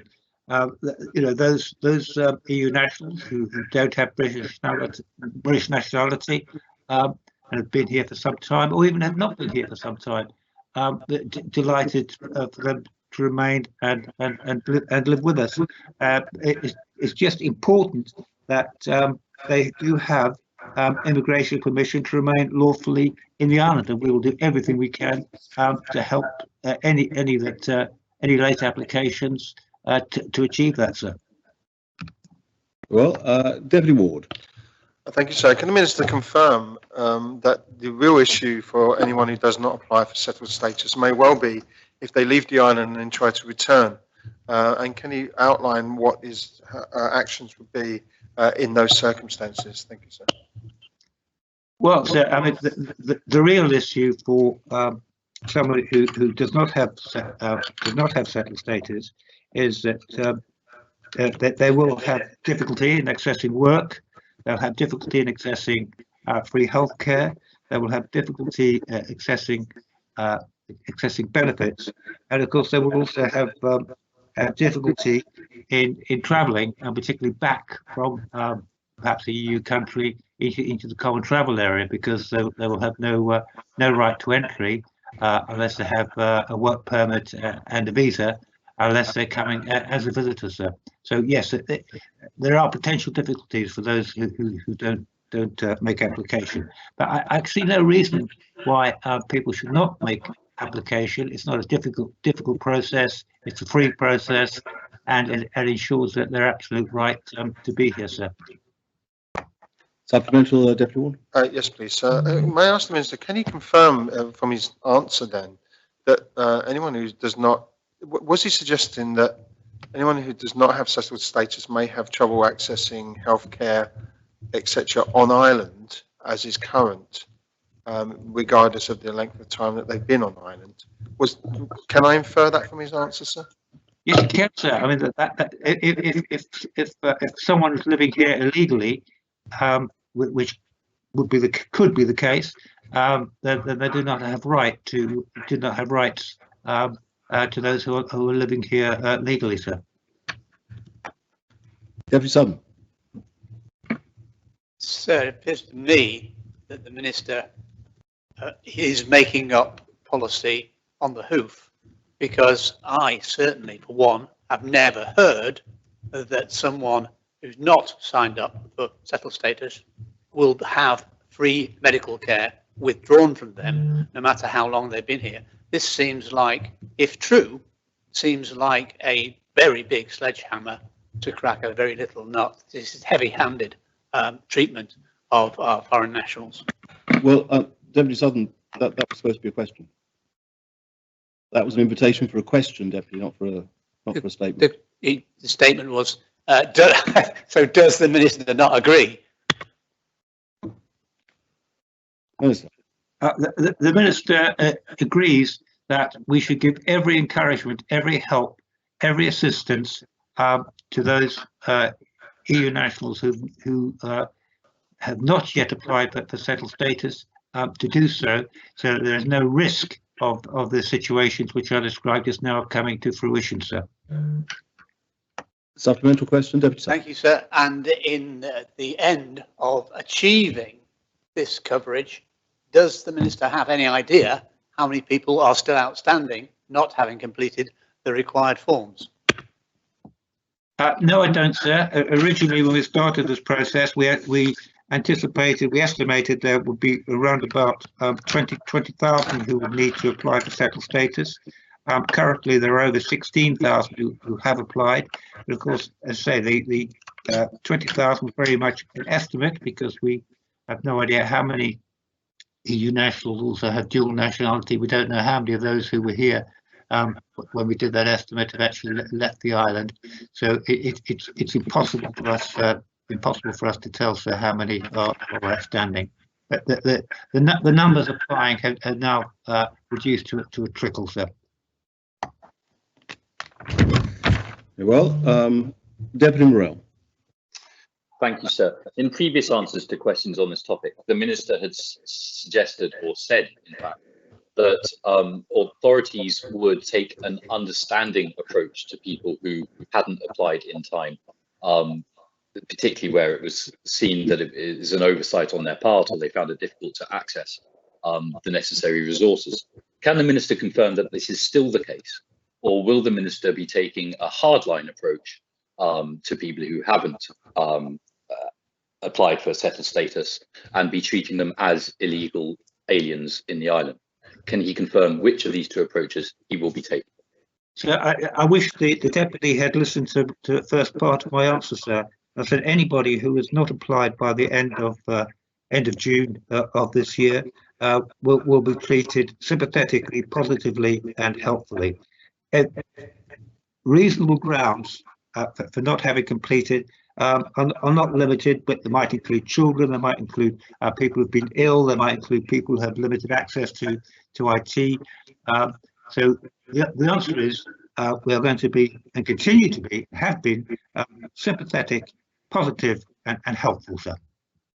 Supplementary, Deputy? Yes, please, sir. Well, and whilst the Minister said that he did not know how many people were left to apply, can he categorically state to the Assembly what efforts he will be making to ensure that as many, or 100% of those who are eligible to apply are aware of their need to apply? Thank you, sir. So we've been trying very hard since the decision was made for the United Kingdom to leave the EU. And our communications unit are working very hard at this time, with doubling their efforts to encourage those outstanding residents to make application before the end of June, sir. We're doing that through media releases, through social media, again through the consuls.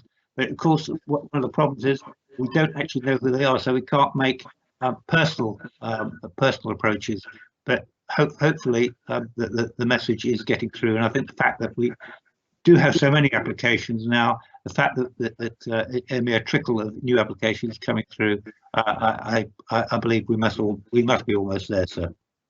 But I stress again, the object of the Customs and Immigration Service is to be helpful, sympathetic. So. Very well. I have questions lodged from the Conor Brillard, Deputy Alves, and then final supplementary, Senator Mezek. Conor Brillard. Thank you, sir. Given that the definition of residency varies with various different laws, would the Minister identify whether those who have not applied for EU settled status would be classified as residents or not? Thank you, sir. So anyone who is not a British or Irish national who does not have settled status would be living in the island, no matter how long they've been here, illegally if they did not apply for settled status. That is my understanding. Supplementary, Conor. Yes, so could I ask the Minister to clarify that answer, because it is what I might describe as a grey area. Thank you, sir. Can you clarify that answer now, Minister? Or well, so I mean, I can get further legal advice, but I think the immigration law is quite clear that anyone who is not a British or Irish national will need immigration permission to remain lawfully in the island. And I've never been. This has been the position from day one, sir. Deputy Alves.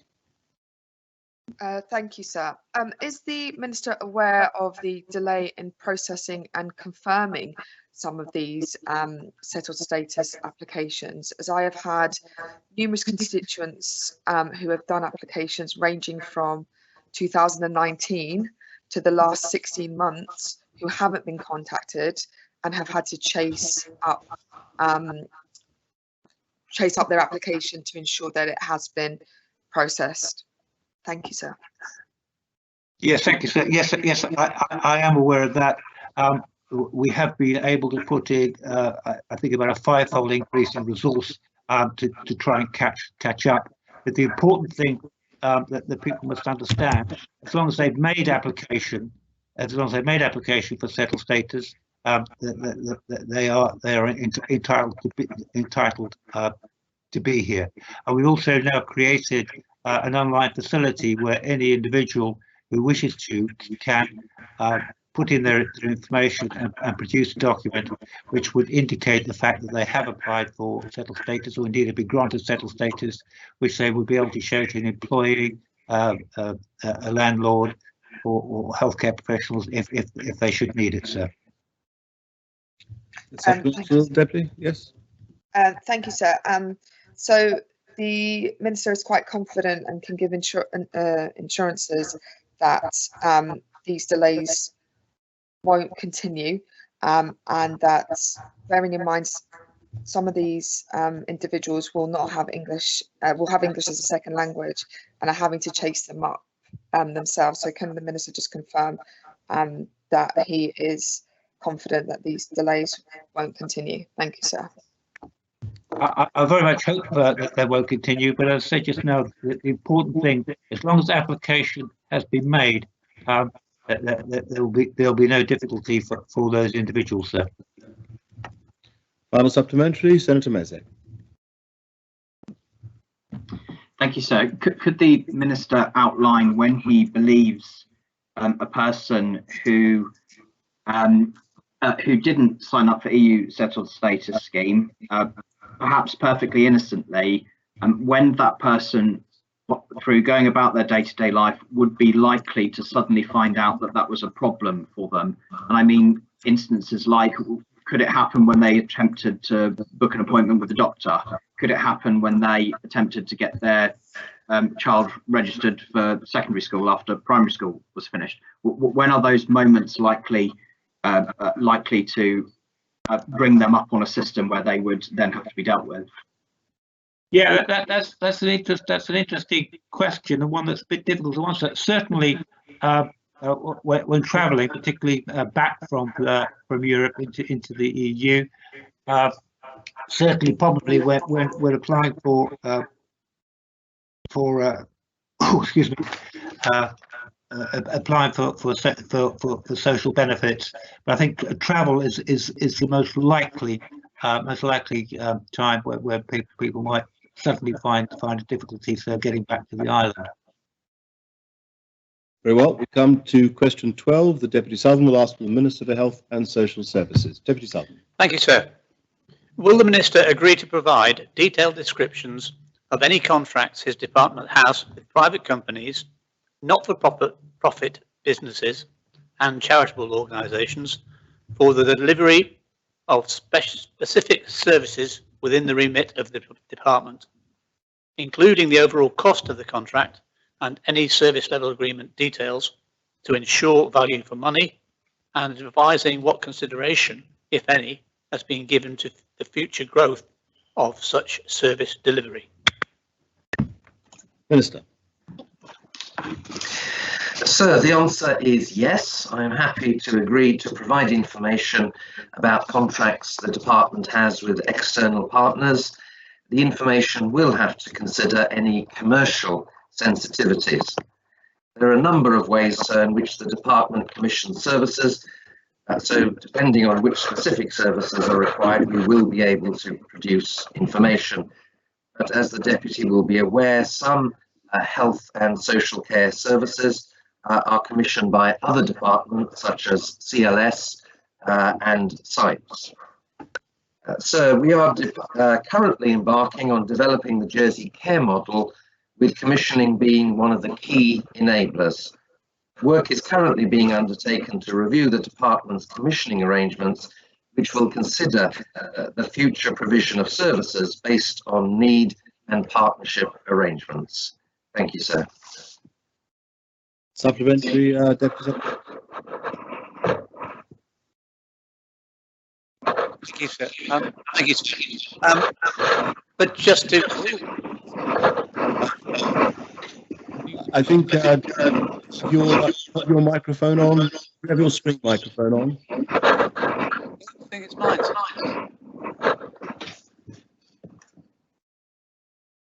If your sound is on in the computer.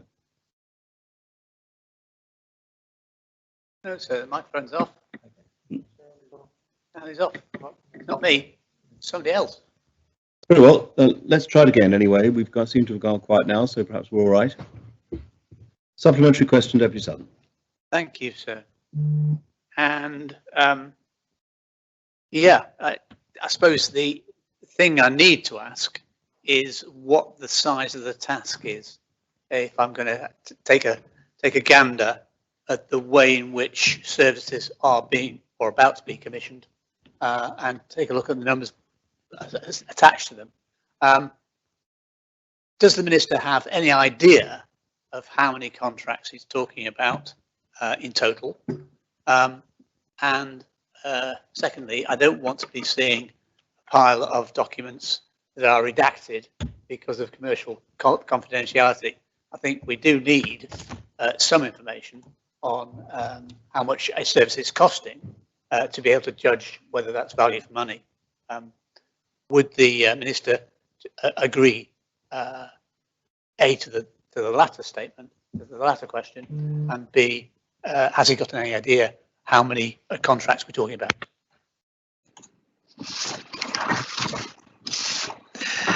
Sir, I don't have a full and definite figure, and indeed contracts come to an end and new contracts begin.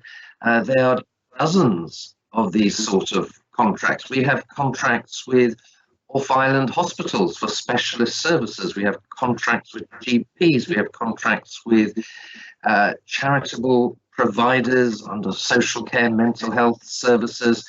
We have contracts with private care providers. There's any number of work streams and different providers. And really, we have such a diverse and vibrant sector here that is delivering good health and social care in the island, but it's difficult to be precise in this question, though. So as to the commercial sensitivities, it's my intention to be as transparent as possible, but of course there are always commercial sensitivities that it would be inappropriate to disclose, because that would frustrate the negotiation of contracts and prevent healthcare being delivered. But as far as possible, all of this will be conducted transparently. Thank you, sir. Well, Senator Mezek. Thank you, sir. Could the Minister explain what sort of tone of advice he gets from his health advisors about commissioning of services, in particular to the private sector? Do they speak positively about this as a way of delivering better healthcare, or are they more positive about providing services in-house? And that question is specifically about health advice and not budgeting advice. So we don't see that it is for myself as Minister or HCS as a department to dictate how these services might be delivered in the island.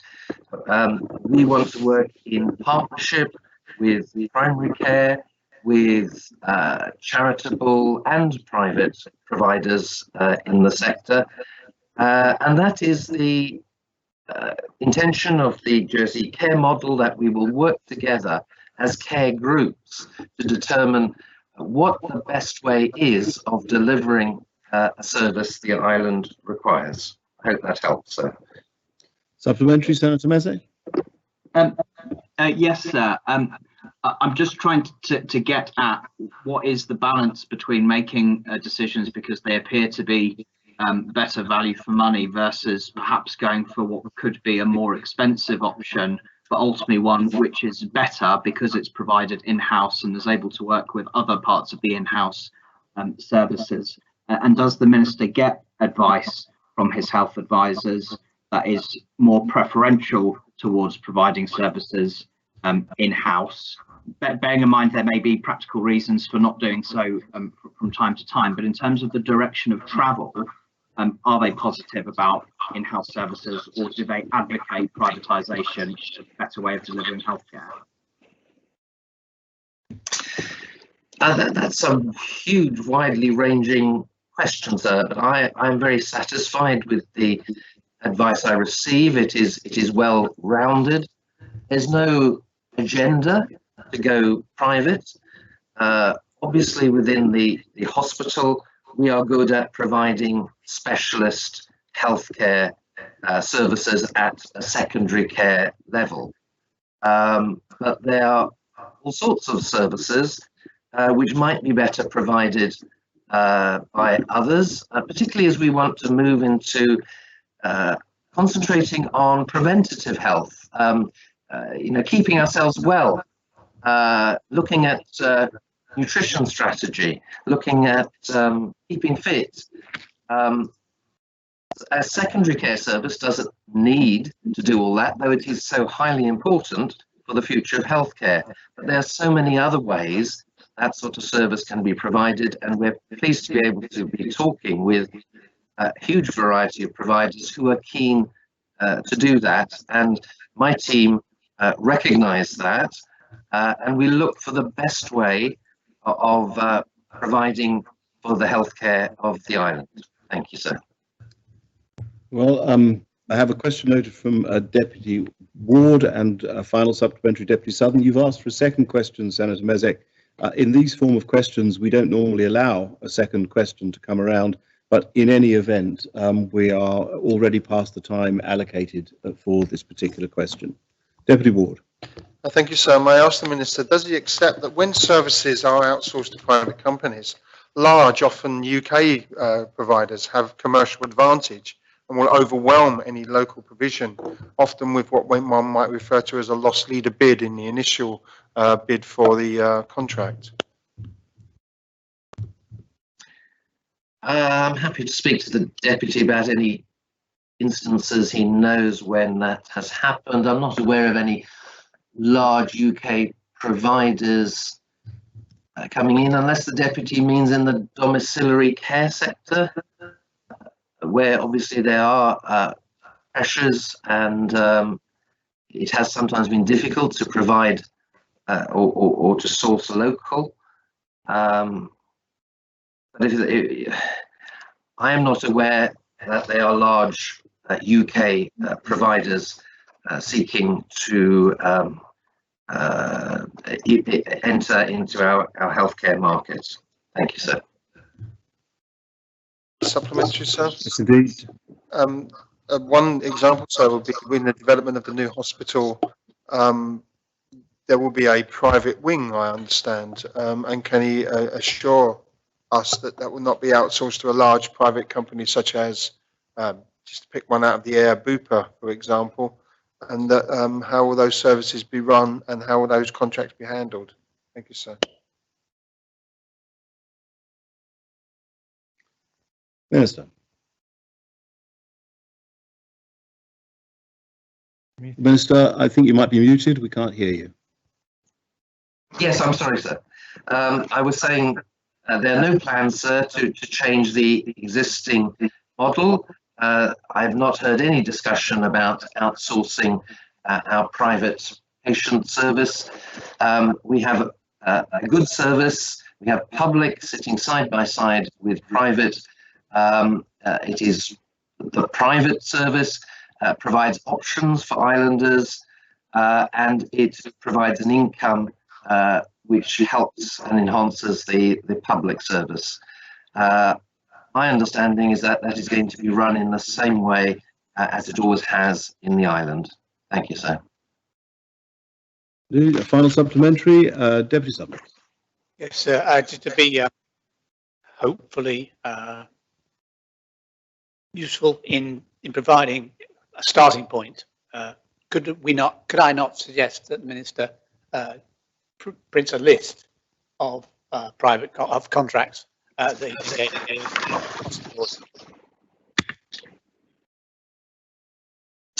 I'm sure, sir, we can discuss that with the deputy. Those contracts are often a matter of public knowledge. It's well known that the providers we work with, and that will be referenced in all sorts of reports also. So we can draw together that information in an appropriate place. Thank you, sir. We come to question 13. The Deputy Ward will ask the Minister for the Minister for Treasury and Resources. Thank you, sir. With regards, so may I ask the Minister, with regards to the fiscal stimulus funding allocated to organisations, will the Minister state what the criteria for obtaining funding for government departments and independent organisations, how these criteria were communicated to applicants, what the process for applying the funding was, and how the funding criteria were applied in the application assessment process? Thank you, sir. Thank you, sir. There was a single process which applied, whether applicants were government departments or outside bodies. A launch campaign took place on the 19th of November 2020. A website was set up to give all of the information related to the fund. A team was formed to deal with the documentation management and administration of the applications, and they communicated through a dedicated email inbox. Applicants were encouraged to speak to the team if there were any issues with the information requirements. I understand that the feedback on this process has been extremely positive. Thank you, sir. Supplemental, Deputy Ward. Yes, thank you, sir. May I ask the Minister, with government organisations receiving funding, how is the division between particular funding for fiscal stimulus separated from day-to-day funding for what is a department that is a government department which should be performing some of these duties anyway? Thank you, sir. Thank you, sir. The fund was not set up to support departmental funding or capital projects.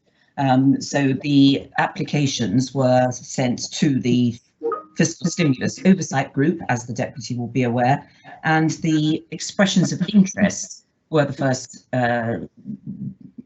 commitments, if you like, to be looked at. And if those were accepted, then the applicants had to go and produce a business case, and then those were looked at by the panel. So some went through departments, but others did not. So it was a mixture. Deputy Morell. Thank you, sir. And I apologise to the Minister for my ignorance of this subject that I'm about to ask. With the P128, the establishment of the fiscal stimulus funding, I lodged an amendment which was successfully passed by the Assembly, and asked that the age and gender of the people most likely to benefit economically from the successful fiscal stimulus projects should be established in each business case, and that the detailed economic benefit report should be published so that islanders can understand how each project will bring benefit to the economy. Could I ask the Minister whether such publication of these economic benefits has been undertaken? And could she also explain to the Assembly how they ensured did they ensure that the gender and age of those who would receive the benefits was part of the business cases put forward? Yes, thank you, sir, and thank you to the Deputy. And his amendment to the proposition was accepted and has been followed through to the best of the ability. Obviously, some of the for instance, the Opera House, which is a maintenance and refurbishment grant, will be mainly followed up with plumbers and electricians who tend to be male, but where the use of or the reopening of the Opera House will tend to be a female audience. So it's a very difficult one to separate out as to diversity of gender. But the Deputy's amendment has been followed by the Fiscal Stimulus Political Oversight Group. Thank you, sir. Yes, please, sir. The second part of my question, which was that the report, apologies, that the detailed economic benefit report should be published so that islanders can understand how each project will bring benefit to the economy. Has this been published? And if so, where can islanders find it, please, sir? Not yet, in answer to the Deputy's question, because we've only just published the 30 successful projects which have been passed by the Fiscal Stimulus Oversight Group. And once the economic benefit has been established, i.e. when the projects have started and hopefully finished, then of course that will be published. But it's too early to do that now because the projects have to start and get finished. Thank you. Deputy Gardner. Thank you, sir. Minister, in her response to Deputy Ward's question, mentioned there is not investment in the capital project. Would please Minister advise what percentage from 25 million will be invested into the construction-based project? Yes, Deputy, this is a difficult question because the construction industry is perceived to be the building of capital projects. The projects that have been agreed within the 30 of the first tranche of £22.8 million are largely training and skills and projects that involve, as I've just alluded to, heritage with the refurbishment to allow them to open of the Opera House and the Arts Centre, as an example, a youth centre, the Scouts, the Air Cadets, all of which are allowing people to reopen after what has been a year of closure, where their buildings have fallen, not buildings, but the maintenance of the buildings have fallen into disrepair through lack of being able to do anything. So it's a broader sense than just construction, and capital projects involving construction have not been passed by the panel. Supplemental, Deputy. I agree with the Minister that we do have a problem with maintenance, and we explore this not once at the State Review at the Public Accounts Committee. Saying this, would the Minister not be concerned that investment into construction-based projects could result in the economy overheating, as it has been reiterated in the fiscal policy panel's letter to the Minister? I can understand where the deputy is coming from, but the construction industry, as I alluded to in my previous answer, tends to be large construction projects. These are not. The allocation of funding is for maintenance and refurbishment and projects within already constructed buildings, and so large construction projects do not feature. And one of the main reasons is the overheating, as the deputy alluded to, but also the fact that even with a construction project from base, it would require planning permission and various other permissions, and that would not fit into the timely part of the criteria of the fiscal stimulus fund. Final supplementary, Deputy Ward. Yes, thank you, sir. It does seem that when there's a construction project, not a construction project, and that's when it's part of the fiscal stimulus fund. But can I ask the Minister, is it not the fact that what's been created here is simply in part a slush fund for ministerial departments to carry on with work such as CLS with extra funding for work that is part of their everyday remit? And how is that going to be shown to not be the case? And when will we see that data? Thank you, sir. My apologies, I do not agree with the deputy on this one. And as I've just explained, construction is an overarching description. It does not necessarily apply or it can be differentiated with lots of other skills and employment that come under that umbrella term of construction. It is not necessarily just building new buildings. And as far as helping skills, then the Advance to Work, which is CLS, as the deputy mentioned, is promoting skills training, which has not been able to happen in the past year. So it is really a bigger picture of the economy recovering, not just one single aspect of it. Thank you. Sir, if I may, I don't think the Minister's attempted to answer the question there, sir. I think the question was, is this a different route of funding business as usual? And she's not addressed that at all. Would you do? Minister, that is what I understood the thrust of Deputy Ward's question to be. Do you wish to provide a better answer than that? So it's not funding business as usual. It's funding something through a department, in the case mentioned by the deputy, that they would not do and have not done before. So it's a new entrepreneurial route forward to training with more skills, which is what this island and certainly the Assembly want to happen. Very well, we come to question 14. The Deputy Higgins will ask the Minister for Health and Social Services. Deputy Higgins. Thank you, sir. Will the Minister advise members what process a member of the public must follow to get their complete medical hospital records in good time? Is it his assessment that the current service delivery in this area is acceptable, explaining why, if so, and if not, explaining why that is the case?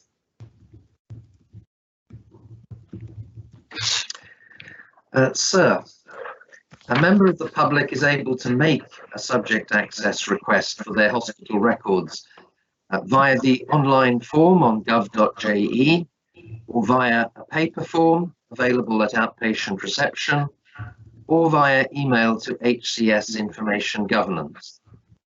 The identity of the applicant or their authority to apply on behalf of another individual is validated prior to the request being processed. Delays can occur when the records are significant in volume or complex, or the records are in clinical use as healthcare has a higher priority, or HCS Information Governance is not provided with adequate information to scope the request and the clarification.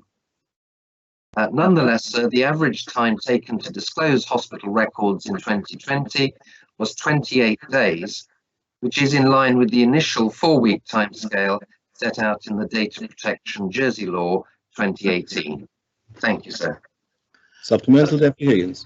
Yes, thank you, sir.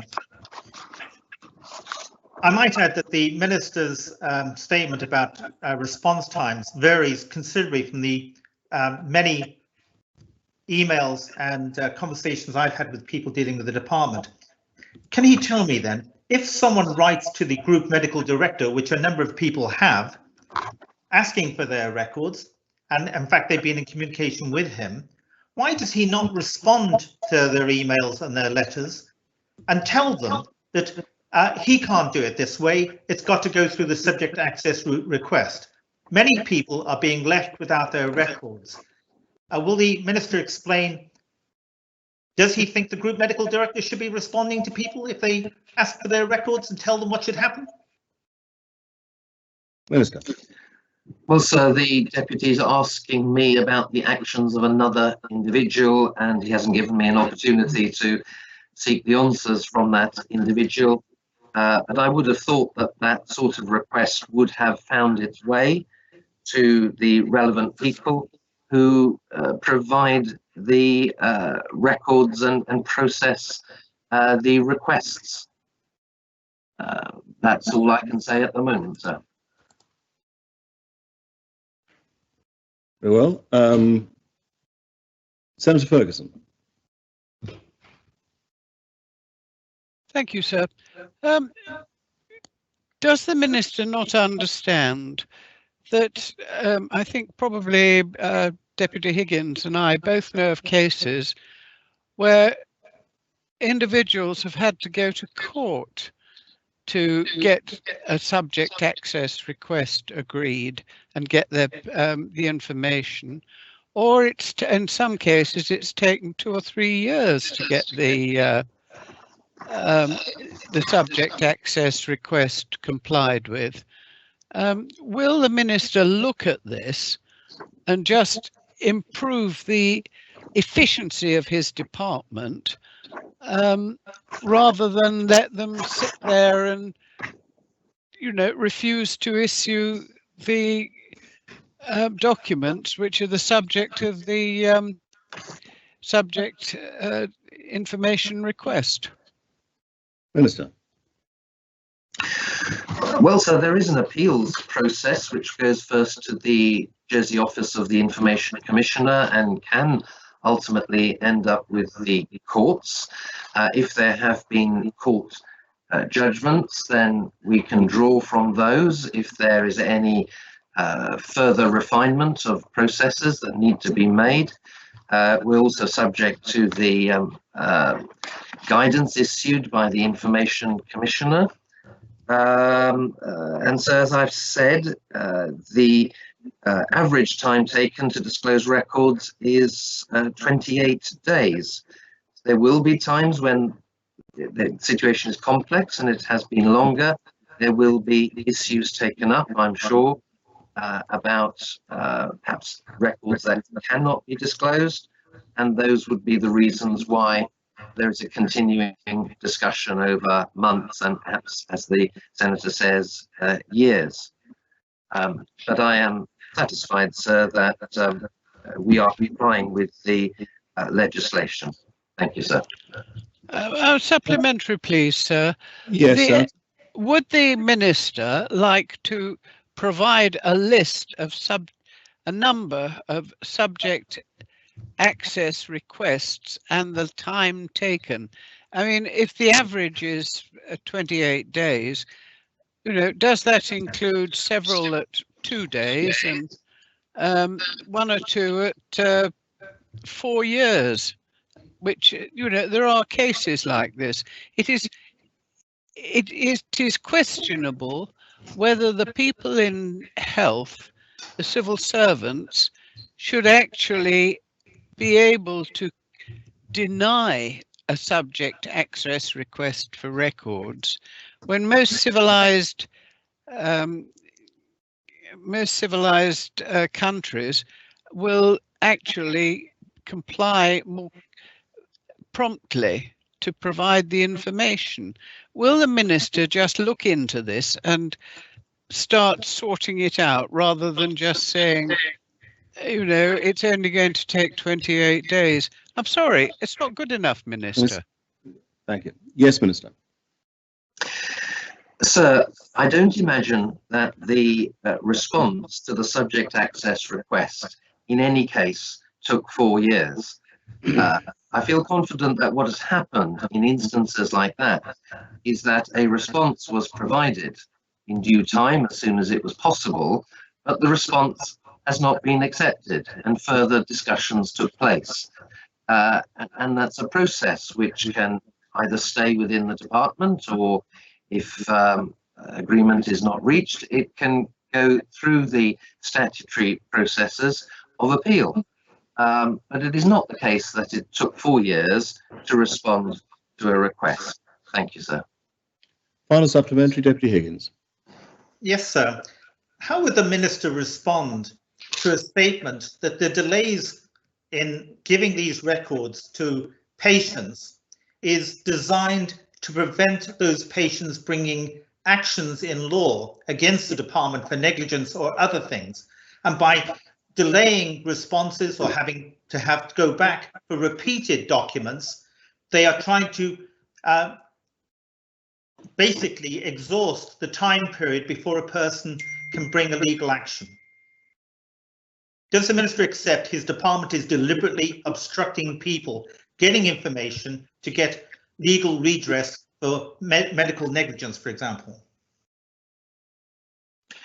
So the Deputy began by asking me how I would respond, and that's an entirely hypothetical question, unless and until he can provide any concrete examples of deliberate malfeasance in that way.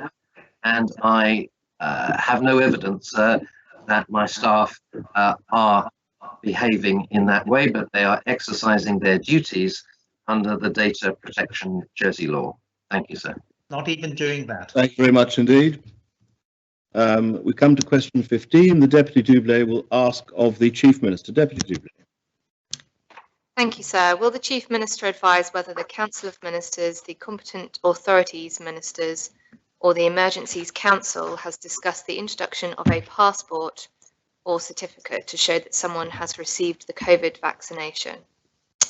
If so, what is the timetable for reaching a decision on this matter? And will the introduction of any such scheme require the Assembly's approval? Chief Minister. Sir, the introduction of vaccine passports or COVID certification status is a topical proposal which has received a good deal of media attention both locally and in the United Kingdom. So competent authorities ministers have received a briefing paper on the range of potential applications and the associated policy and operational challenges. So in short, sir, it has been discussed, but I emphasise that there's not been any decisions yet at all. And so, sir, it will be coming back to competent authorities.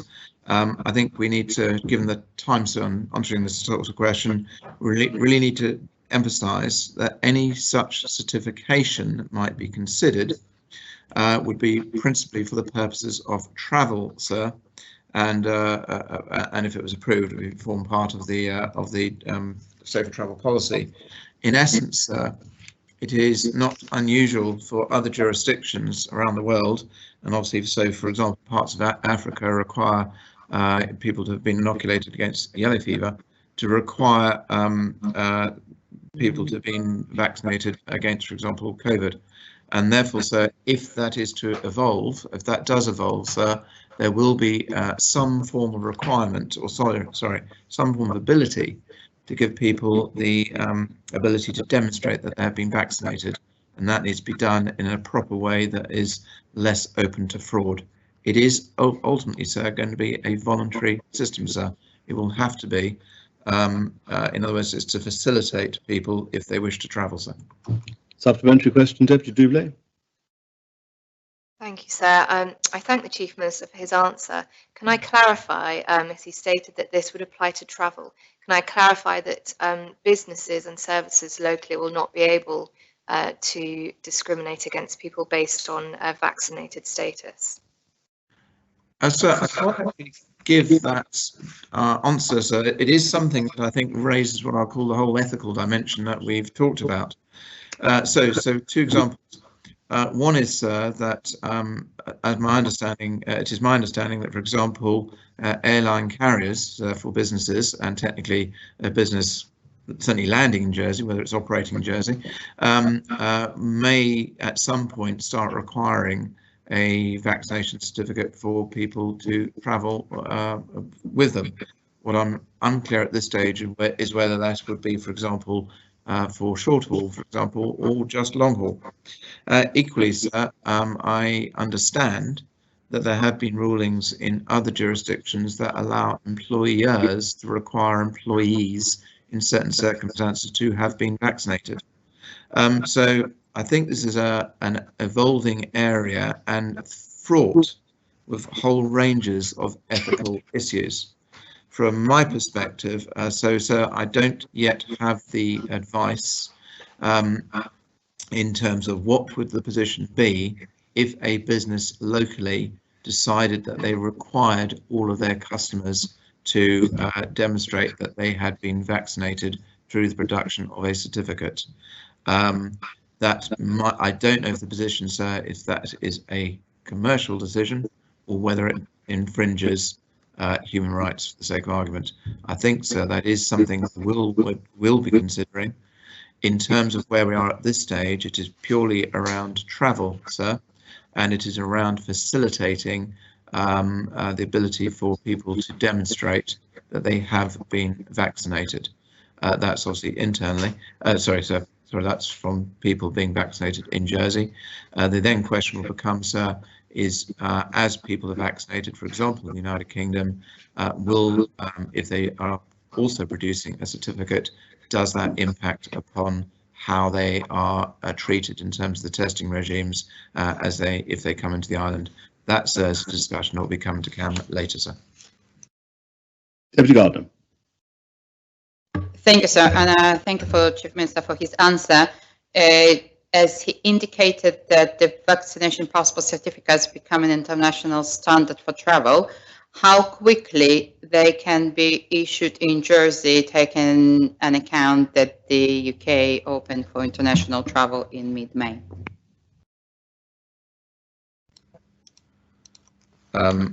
Sir, I think so. That's why it will be coming. As I said, this is an evolving position, and I mean evolving internationally as well. So I don't think there is yet an agreed standard. I know there is talk of appropriate digital apps that may give the relevant level of certainty to demonstrate that somebody's been vaccinated. So in essence, I'd have to come back to the Deputy on this. We are seeking to do this as soon as we can, but I'm making the point, sir, in essence, it's a voluntary, from our perspective, it's a voluntary system. Supplementary, Deputy Gardner, yeah. Thank you. As we will be opening to the travel with the UK, would we have different isolation testing rules for vaccinated and unvaccinated tourists arriving to the island? Sir, at this stage, so from Monday of next week, depending on the outcome of the debate, which I understand we're likely to be having later this week, there is no change in the red, amber, green and the way people will be treated. One of the considerations is, which is what we are looking at, is whether if somebody comes from an area which isn't green but actually can demonstrate they have been vaccinated, is whether they should only be subject to the kind of day zero isolation requirements, or whether they should be required to continue to isolate until day 5 if, for example, they would come from an amber region. And that, I think, is where we need the advice to understand. But the view generally would be is that the view to date is that it is likely that there would be some mitigation on the isolation requirements coming through. I do not see that shifting away from the day zero, the requirement to isolate until the results of the day zero test are known. But I do obviously caveat that, sir, it is ultimately all based on the professional advice we receive.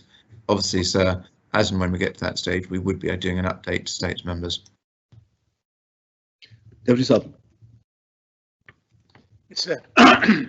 What consideration, if any, has been given to the possibility of opening discussions with the UK government, in particular, to agree a standard and in this area, and what consideration has been given to the possibility that each country will have different standards and make the whole thing really difficult to apply? Minister. Sir, unfortunately, I've just mislaid a note I had on this subject, but in the short answer, sir, is that we obviously, there's no point in having, for the sake of argument, a Jersey standard, a Guernsey standard, a French standard, a UK standard, etc., and they don't all talk to each other. Again, sir, it is early days, but we are obviously keeping an eye on what is happening. Let's say internationally, as an example, sir, for example, on the COVID app that we have already, there are measures in place to ensure that it does talk to similar apps, for example, in the United Kingdom, sir. Supplementary, Deputy Sutton. Final supplementary, Deputy Doublé. Thank you, sir. The Chief Minister mentioned ethical considerations, and I would like reassurance that any measures to introduce vaccine passports will come to the States Assembly so that as a Parliament we can give this issue full consideration. So if vaccine passports were to become mandatory, absolutely. So if it's a voluntary scheme, well, basically, sir, I need to see what it looks like first. If the deputy, well, and we're very obviously happy to give relevant scrutiny members the briefing as and when any proposals are put forward. It is essentially, sir, for the sake of argument, sir, if the Assembly decided not to support a vaccination passport scheme, but the prime air carriers required a vaccination passport scheme, that might put things into a somewhat difficult position for any islander wishing to go and visit family members in the United Kingdom. So that's why I pause in that if it was a voluntary scheme, effectively. But I think, sir, before we get to that stage, I need to know what the exact details are, and as I said, these discussions are ongoing at this stage. Very much, Chief Minister. That brings questions with notice to an end. Now, under Part A, it was remiss of me, and I apologise unreservedly, for not having mentioned that we have a new face within the Assembly, although suitably masked, and that we indeed have a new member as a result.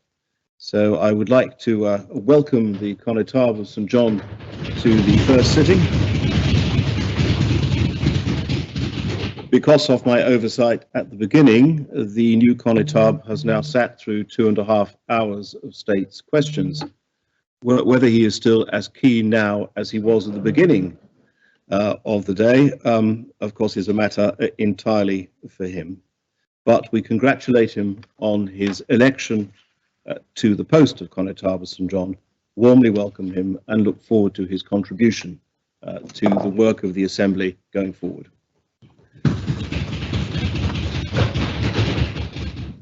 We now come on to question to ministers without notice. The first question period is to the Minister for International Development. Does anyone have any questions for the Minister for International Development?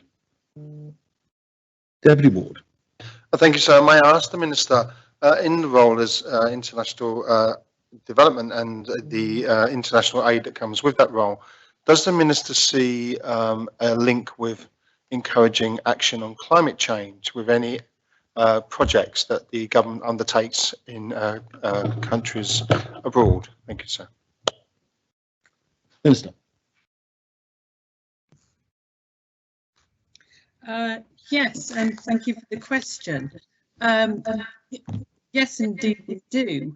And in actual fact, we one of our themes is in conservation livelihoods, and so we do a lot of work with Durrell. Recently, JOA have partnered with Durrell Conservation Trust in their own Rewild Carbon Initiative to offset 8.55 tons of carbon through a project Rewild the Atlantic rainforest. And so we have many other projects in conservation of biodiversity, many with Durrell, as I've said, and it's about strengthening support in local communities. But also we're really excited about this latest initiative and project with Durrell. Supplementary, Deputy Ward. Yes, thank you, sir. May I ask the Minister, does she feel that Jersey's commitment to carbon neutrality by 2030 gives a moral position that is beneficial in her work and moving forward when communicating with other countries? Thank you, sir. Yes, it most certainly could be, and with our projects, especially these particular ones in with conservation, we work with local communities to support sustainable farming practices and provide employment opportunities. And it is always good when we're promoting that agenda that we can sort of stand up and say that Jersey has an agenda to reach carbon neutrality by 2030. Well, Deputy Ayer. Thank you, sir. Jersey Finance has made strides to show the island as a jurisdiction of choice for socially responsible and sustainable investing. The Minister has spoken of Jersey as a centre of philanthropy and a force for good in the world. What measures are Jersey Overseas Aid taking to advance this agenda? Thank you, sir. Thank you. Jersey Overseas Aid is looking at how we can catalyse the creation of an impact investment fund, which focuses on the dairy sector in Africa, which is a really exciting initiative. The broad idea is to help the private sector establish a fund which invests in dairy infrastructure in Africa, such as milk collection centres, fodder producers, vets and dairies. Its goal would be to raise hundreds of thousands of people out of poverty, reduce greenhouse gas emissions, and also deliver a financial return to investors. We're currently discussing the idea with international colleagues in the development world and with financial professionals in Jersey. We want to help, we want to try and set an example that others can hopefully follow, and we want people to see that they can actually make money out of doing good for others, which we feel is a really fitting way to mark the island's 60th anniversary as an international finance centre. Supplementary, Deputy Ayer? Nothing further, sir. Deputy Morell. Thank you, sir. I was wondering if the Minister might give an update from a question I asked earlier this year, which is what work is Jersey Overseas Aid and the Minister for International Development doing, or have they done, to help provide vaccines to lesser developed countries, lesser economically developed countries, some of which have only managed to achieve so far kind of 0.1% vaccination rates in their population. So I was wondering if you could update us, because I did ask that question earlier this year as well. Thank you, sir. Yes, certainly. In 2020, our usual emergency budget is about £2 million, but because we were unable to carry out a couple of our grant-funded projects, we were able to redivert some of that funding specifically to respond to the COVID emergency. So in 2020, we responded specifically to COVID by redirecting monies to various organisations, British Red Cross, UNHCR, International Health Partners, START Network. In May, we sent 535,000 to those agencies. Later on in the year, when we were again able to use our travel budget, because we weren't able to carry out any of the community work projects and a couple of other projects, we were able to redirect £1 million specifically to the COVID response. This year, as well as our pooled funds, which are to humanitarian organisations on the front line, as well as those who will be using those pooled funds to respond to the COVID crisis.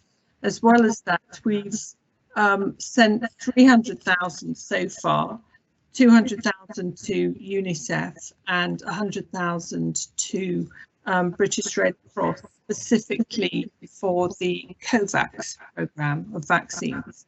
So our £300,000 equates to 75,000 vaccines. Supplemental, Deputy Morell.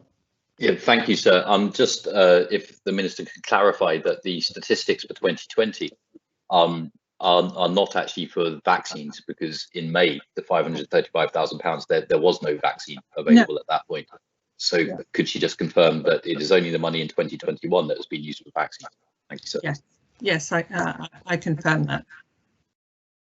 Deputy St Mary. Thank you, sir. I'm aware that the Minister is promoting the idea of a Jersey identity. Could she perhaps please briefly update us to where we are in the general scheme of things? Thank you. Yes, as many of you know, I have been working on a project of island identity, and that is to look at people living in Jersey, how we see ourselves, and probably more importantly, how others see us, so we can raise our international personality. So we, as I say, we had the Policy Development Board's report. We've written a summary document, and at the beginning of May, we hope to launch the project and the website. Supplementary, Deputy St Mary? No, thank you, sir. Are there any other questions for the Minister for International Development? Senator Pallett. Thank you, sir. I'm sure the Minister would agree that when we've got athletes or anybody representing the island away internationally, that it's important that they unite behind a national anthem that we all recognise as being something that we all support. I always wonder whether the Minister will clarify or bring a proposition at some point around finally deciding what our national anthem will be. And I only say that from having experience when at the Island Games, when there's been mix-ups about exactly what our national anthem is. Yes, and I do know it causes some uncertainty when our athletes are away or even here and winning medals, that nobody quite knows what to play when they stand on the podium. So whether it's me that brings this forward or whether it's the Assistant Minister for Culture, I don't know. I'm certainly not precious. It might be something the Culture Department wished to think about. But there was a competition some time ago which looked at the anthem, and Island Home, a composition by Gerard Lefevre, was chosen. But for whatever reason, the public seemed to favour Beautiful Jersey. So I agree with the Senator. It is most certainly something that's got to be addressed. It is something that Policy Development Board recognised as remiss, and so most certainly we need to address it. We need to address the emblem for our athletes. We need to sort of do lots of things for our athletes when they travel abroad. We need to ensure that they know about the island, that they take gifts and books and literature about the island. So there's an awful lot we could do.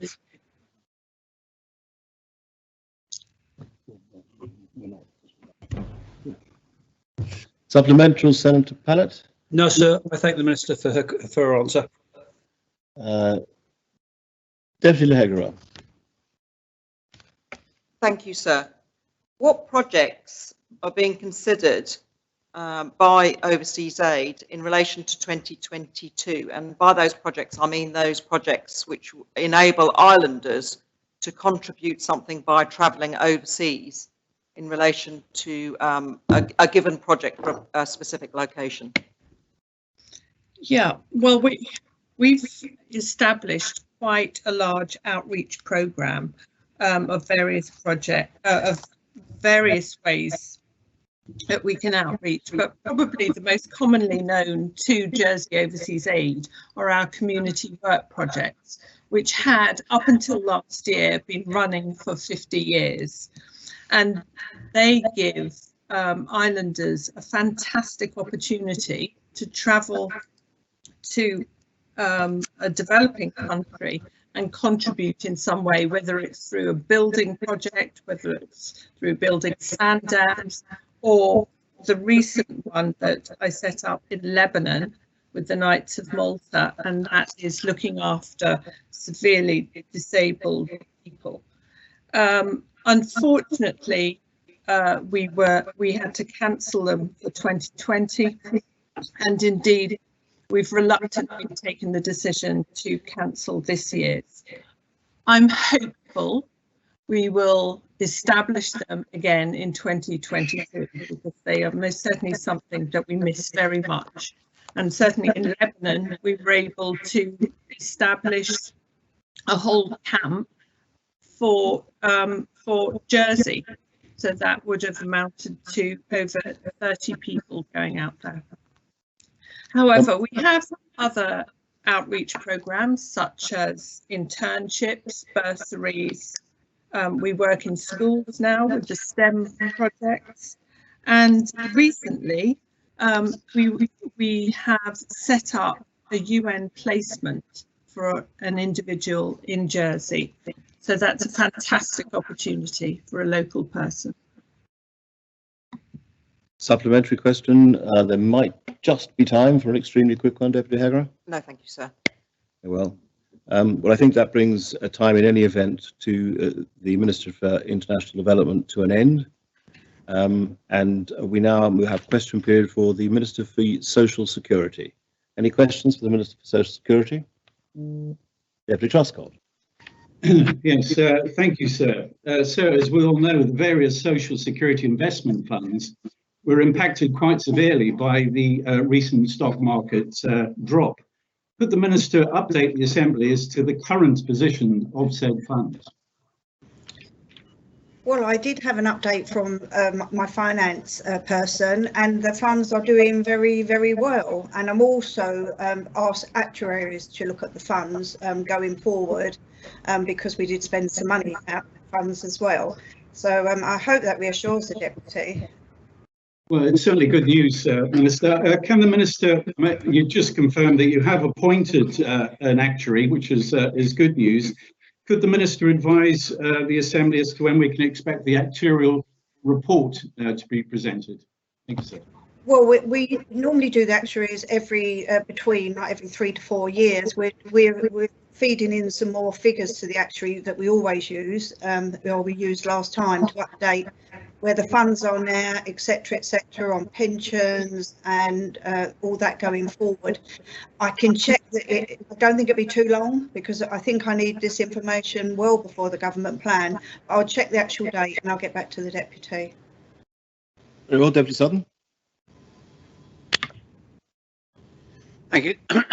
Thank you, sir.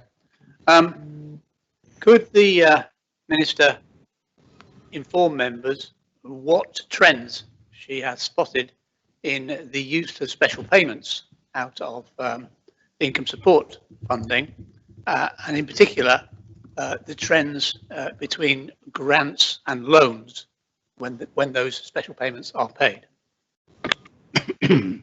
I think I've got every answer that Deputy might have asked, but I have not got an update on special payments or grants. It's an easy figure for me to find out, and I will email the Deputy, and I can email it to everybody as well. But I wouldn't want to make up a figure, and even the trend.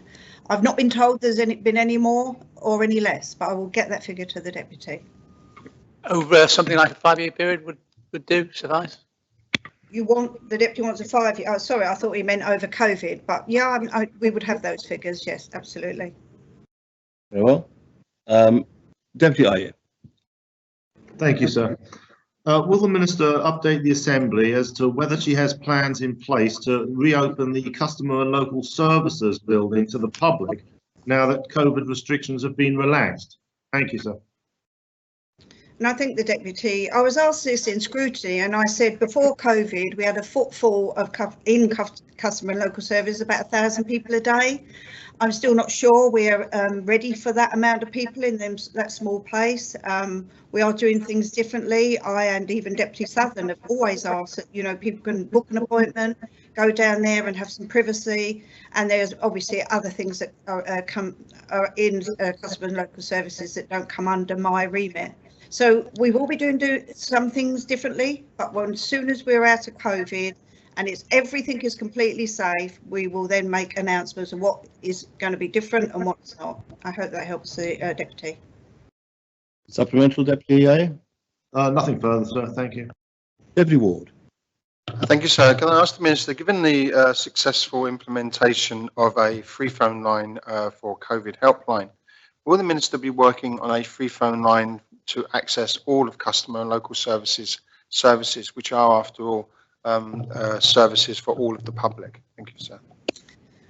For the 444444 number, telecoms have put in that if anybody is hanging on for more than 1 minute, they are interrupted and they are called back. There is work, there could be work being done. Again, I know the Deputy is very keen on this, and I think I quoted 40,000 per line. Again, we'd have to see the budget. It may be a way forward that, you know, lots of people are doing everything online now, but I absolutely appreciate that some people are ringing on pay-as-you-go mobiles, and that's absolutely not ideal. Thank you. Supplementary, sir? Yes, Deputy. Could I urge the Minister to address, I think she guessed my supplementary question regards the prepaid, because they are perhaps those who can least afford it are having to pay, if you excuse the phrase, through the nose to contact. And could I ask the Minister to urgently look at reducing those costs to zero, because it will help people access help? Thank you, sir. As I say, I mean, we will phone anybody back who, if they get through and they say they're very low credit, we phone back straight away. It is zero cost to the person, but again, the money's got to be found. But if more and more things are being done by phone and online is free, it is something that I absolutely will look at. Well, Deputy Sutton. Thank you, sir. When recipients of income support are overpaid, suffer an overpayment, how is the decision what the rate of repayment will be communicated to those people? I've had quite a few oral questions on this. The person will be told that they've had an overpayment, and it might be a very small overpayment, and they pay it back straight away. If it's been gone on for several weeks or months and it's become a large overpayment, and I don't think it's changed in the last 10 years or more. It can be people will look at the income of the household, and the majority are paid back at £3 a day, and that's communicated either by phone or letter, and there is a conversation around with the officers and the family. When you say there is a conversation, what's the circumstances? Because the doors are closed. The people are phoning, Deputy, and people who want to can have an appointment. We have appointments down there every day.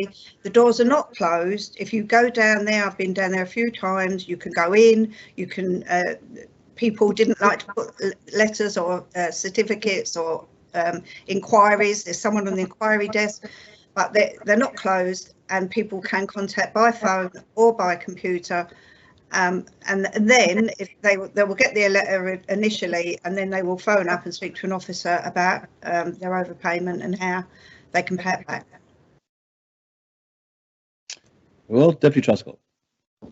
Yes, thank you, sir. So according to Statistics Jersey, on the 31st of March of this year, there were 450 people registered of actively seeking work for more than 12 months, up some 200 on the March 2020 figure. Could the Minister advise what is being done to proactively help these individuals return to the workplace in what can only be described as a difficult labour market? I totally agree, and I was very, very pleased that we were successful, CLS, and particularly for this part of getting 1.2 million, and this will help people get back into work, especially long-term unemployed. It's for 6 months. It pays the employer while the person's being trained. And there's also money for retraining for people who have maybe not been out of work so long. So we haven't advertised it. We've got a full advertising campaign going, starting in this week or the next week. And we want as many employers to take advantage of this so people can have the skills and the confidence to get back into work.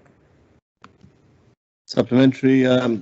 No supplementary, sir. It was regarding funding, and the Minister's answered that question. Thank you. Thank you very much. Senator Moore. Thank you, sir. What benefits and exemptions are available to key workers such as social workers, nurses and doctors who move to the island, and how are these benefits and exemptions communicated to that group? I'm not sure if I quite understand the question. You don't mean social security benefits to people who are moving to the island? That's correct, such as vehicle emissions duty and GST exemptions. Oh, they may well be, but they're not administered by the Social Security Minister, but I'm happy to find out from other ministers what the Deputy wants to know. Well, but we do have a very, very good information moving to Jersey. There's pages of it about schooling, what you're entitled to on gov.je. Supplementary, if I may, sir. Will the Minister commit to ensure that exemptions and benefits are clearly stated in that moving to Jersey document? I will check. I'm sure they are. It's a big document, but everyone moving to Jersey is advised to read it, and it's quite. It is quite friendly. I've read it myself, but yeah, I will check what's on there, and if it's not up to date, I will make sure that it gets made up to date. All right, Deputy Ward. Thank you, sir. May I ask the Minister, has the Minister undertaken any cost-benefit analysis of raising to a living wage in terms of savings on income support payments for the government? Thank you, sir. I haven't myself. I mean, we normally have the employment forum go out, and the most recent looking at different aspects was the 2017 Opzero report. Again, that was all before COVID, Deputy, and today's economy is completely in a different place. It's very hard to know what to look at and in these times, basically, because we don't know how many businesses are literally hanging on by the skin of their teeth. So the question was about increasing to a minimum wage, not about businesses and how much that would save in income support. Can I ask an answer to that? Sorry. Yeah, sorry, Deputy. I think somebody not too long ago did give me a written or oral question on this. It's not always easy to tell. We don't know exactly per hour what people earn on income support because we know the overall amount. But the answer is probably no, I haven't done any cost benefit analysis. Supplementary, Deputy. Thank you, sir. Given that, and that probably one of the arguments against increasing to a living wage is it's inflationary, would the Minister want support a salary cap, which could be equally as inflationary for the economy? Thank you. I think the deputy asked me if I would support a salary cap. Yes. I think businesses are businesses. I don't think I'd like to go down that route. Very well, Deputy Sutton. Thank you, sir. Does the Minister yet have any figures as to numbers of people treated in GPs, surgeries and primary care with the costs associated first quarter of this year compared to previous years? Have we got any trend? I was asked, it was very early on, probably January or February by scrutiny, and we are gathering the figures. Apparently the data is much richer because we have the HAS scheme, the Health Access Scheme, for all those on income support and pension plus. Extra £12 for your visit, and that includes any test you might need, blood tests, etc., or referral to the hospital. And for every child under 16, it's free. Again, I'm sorry I haven't got the figures for that off the top of my head, but I'm sure we are collecting them quarterly. As we're in April now, I will get the figures to the deputy. Supplemental, Deputy?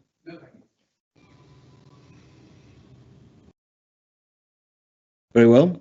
Does that, I think, brings questions, if there are other questions, to an end for this Minister. There's a remaining 15-minute period. It seems to be, does someone move the adjournment at this point to resume after? Yes, shall we propose adjournment, sir? Adjournment's proposed. Very well. The Assembly stands adjourned until 2:15.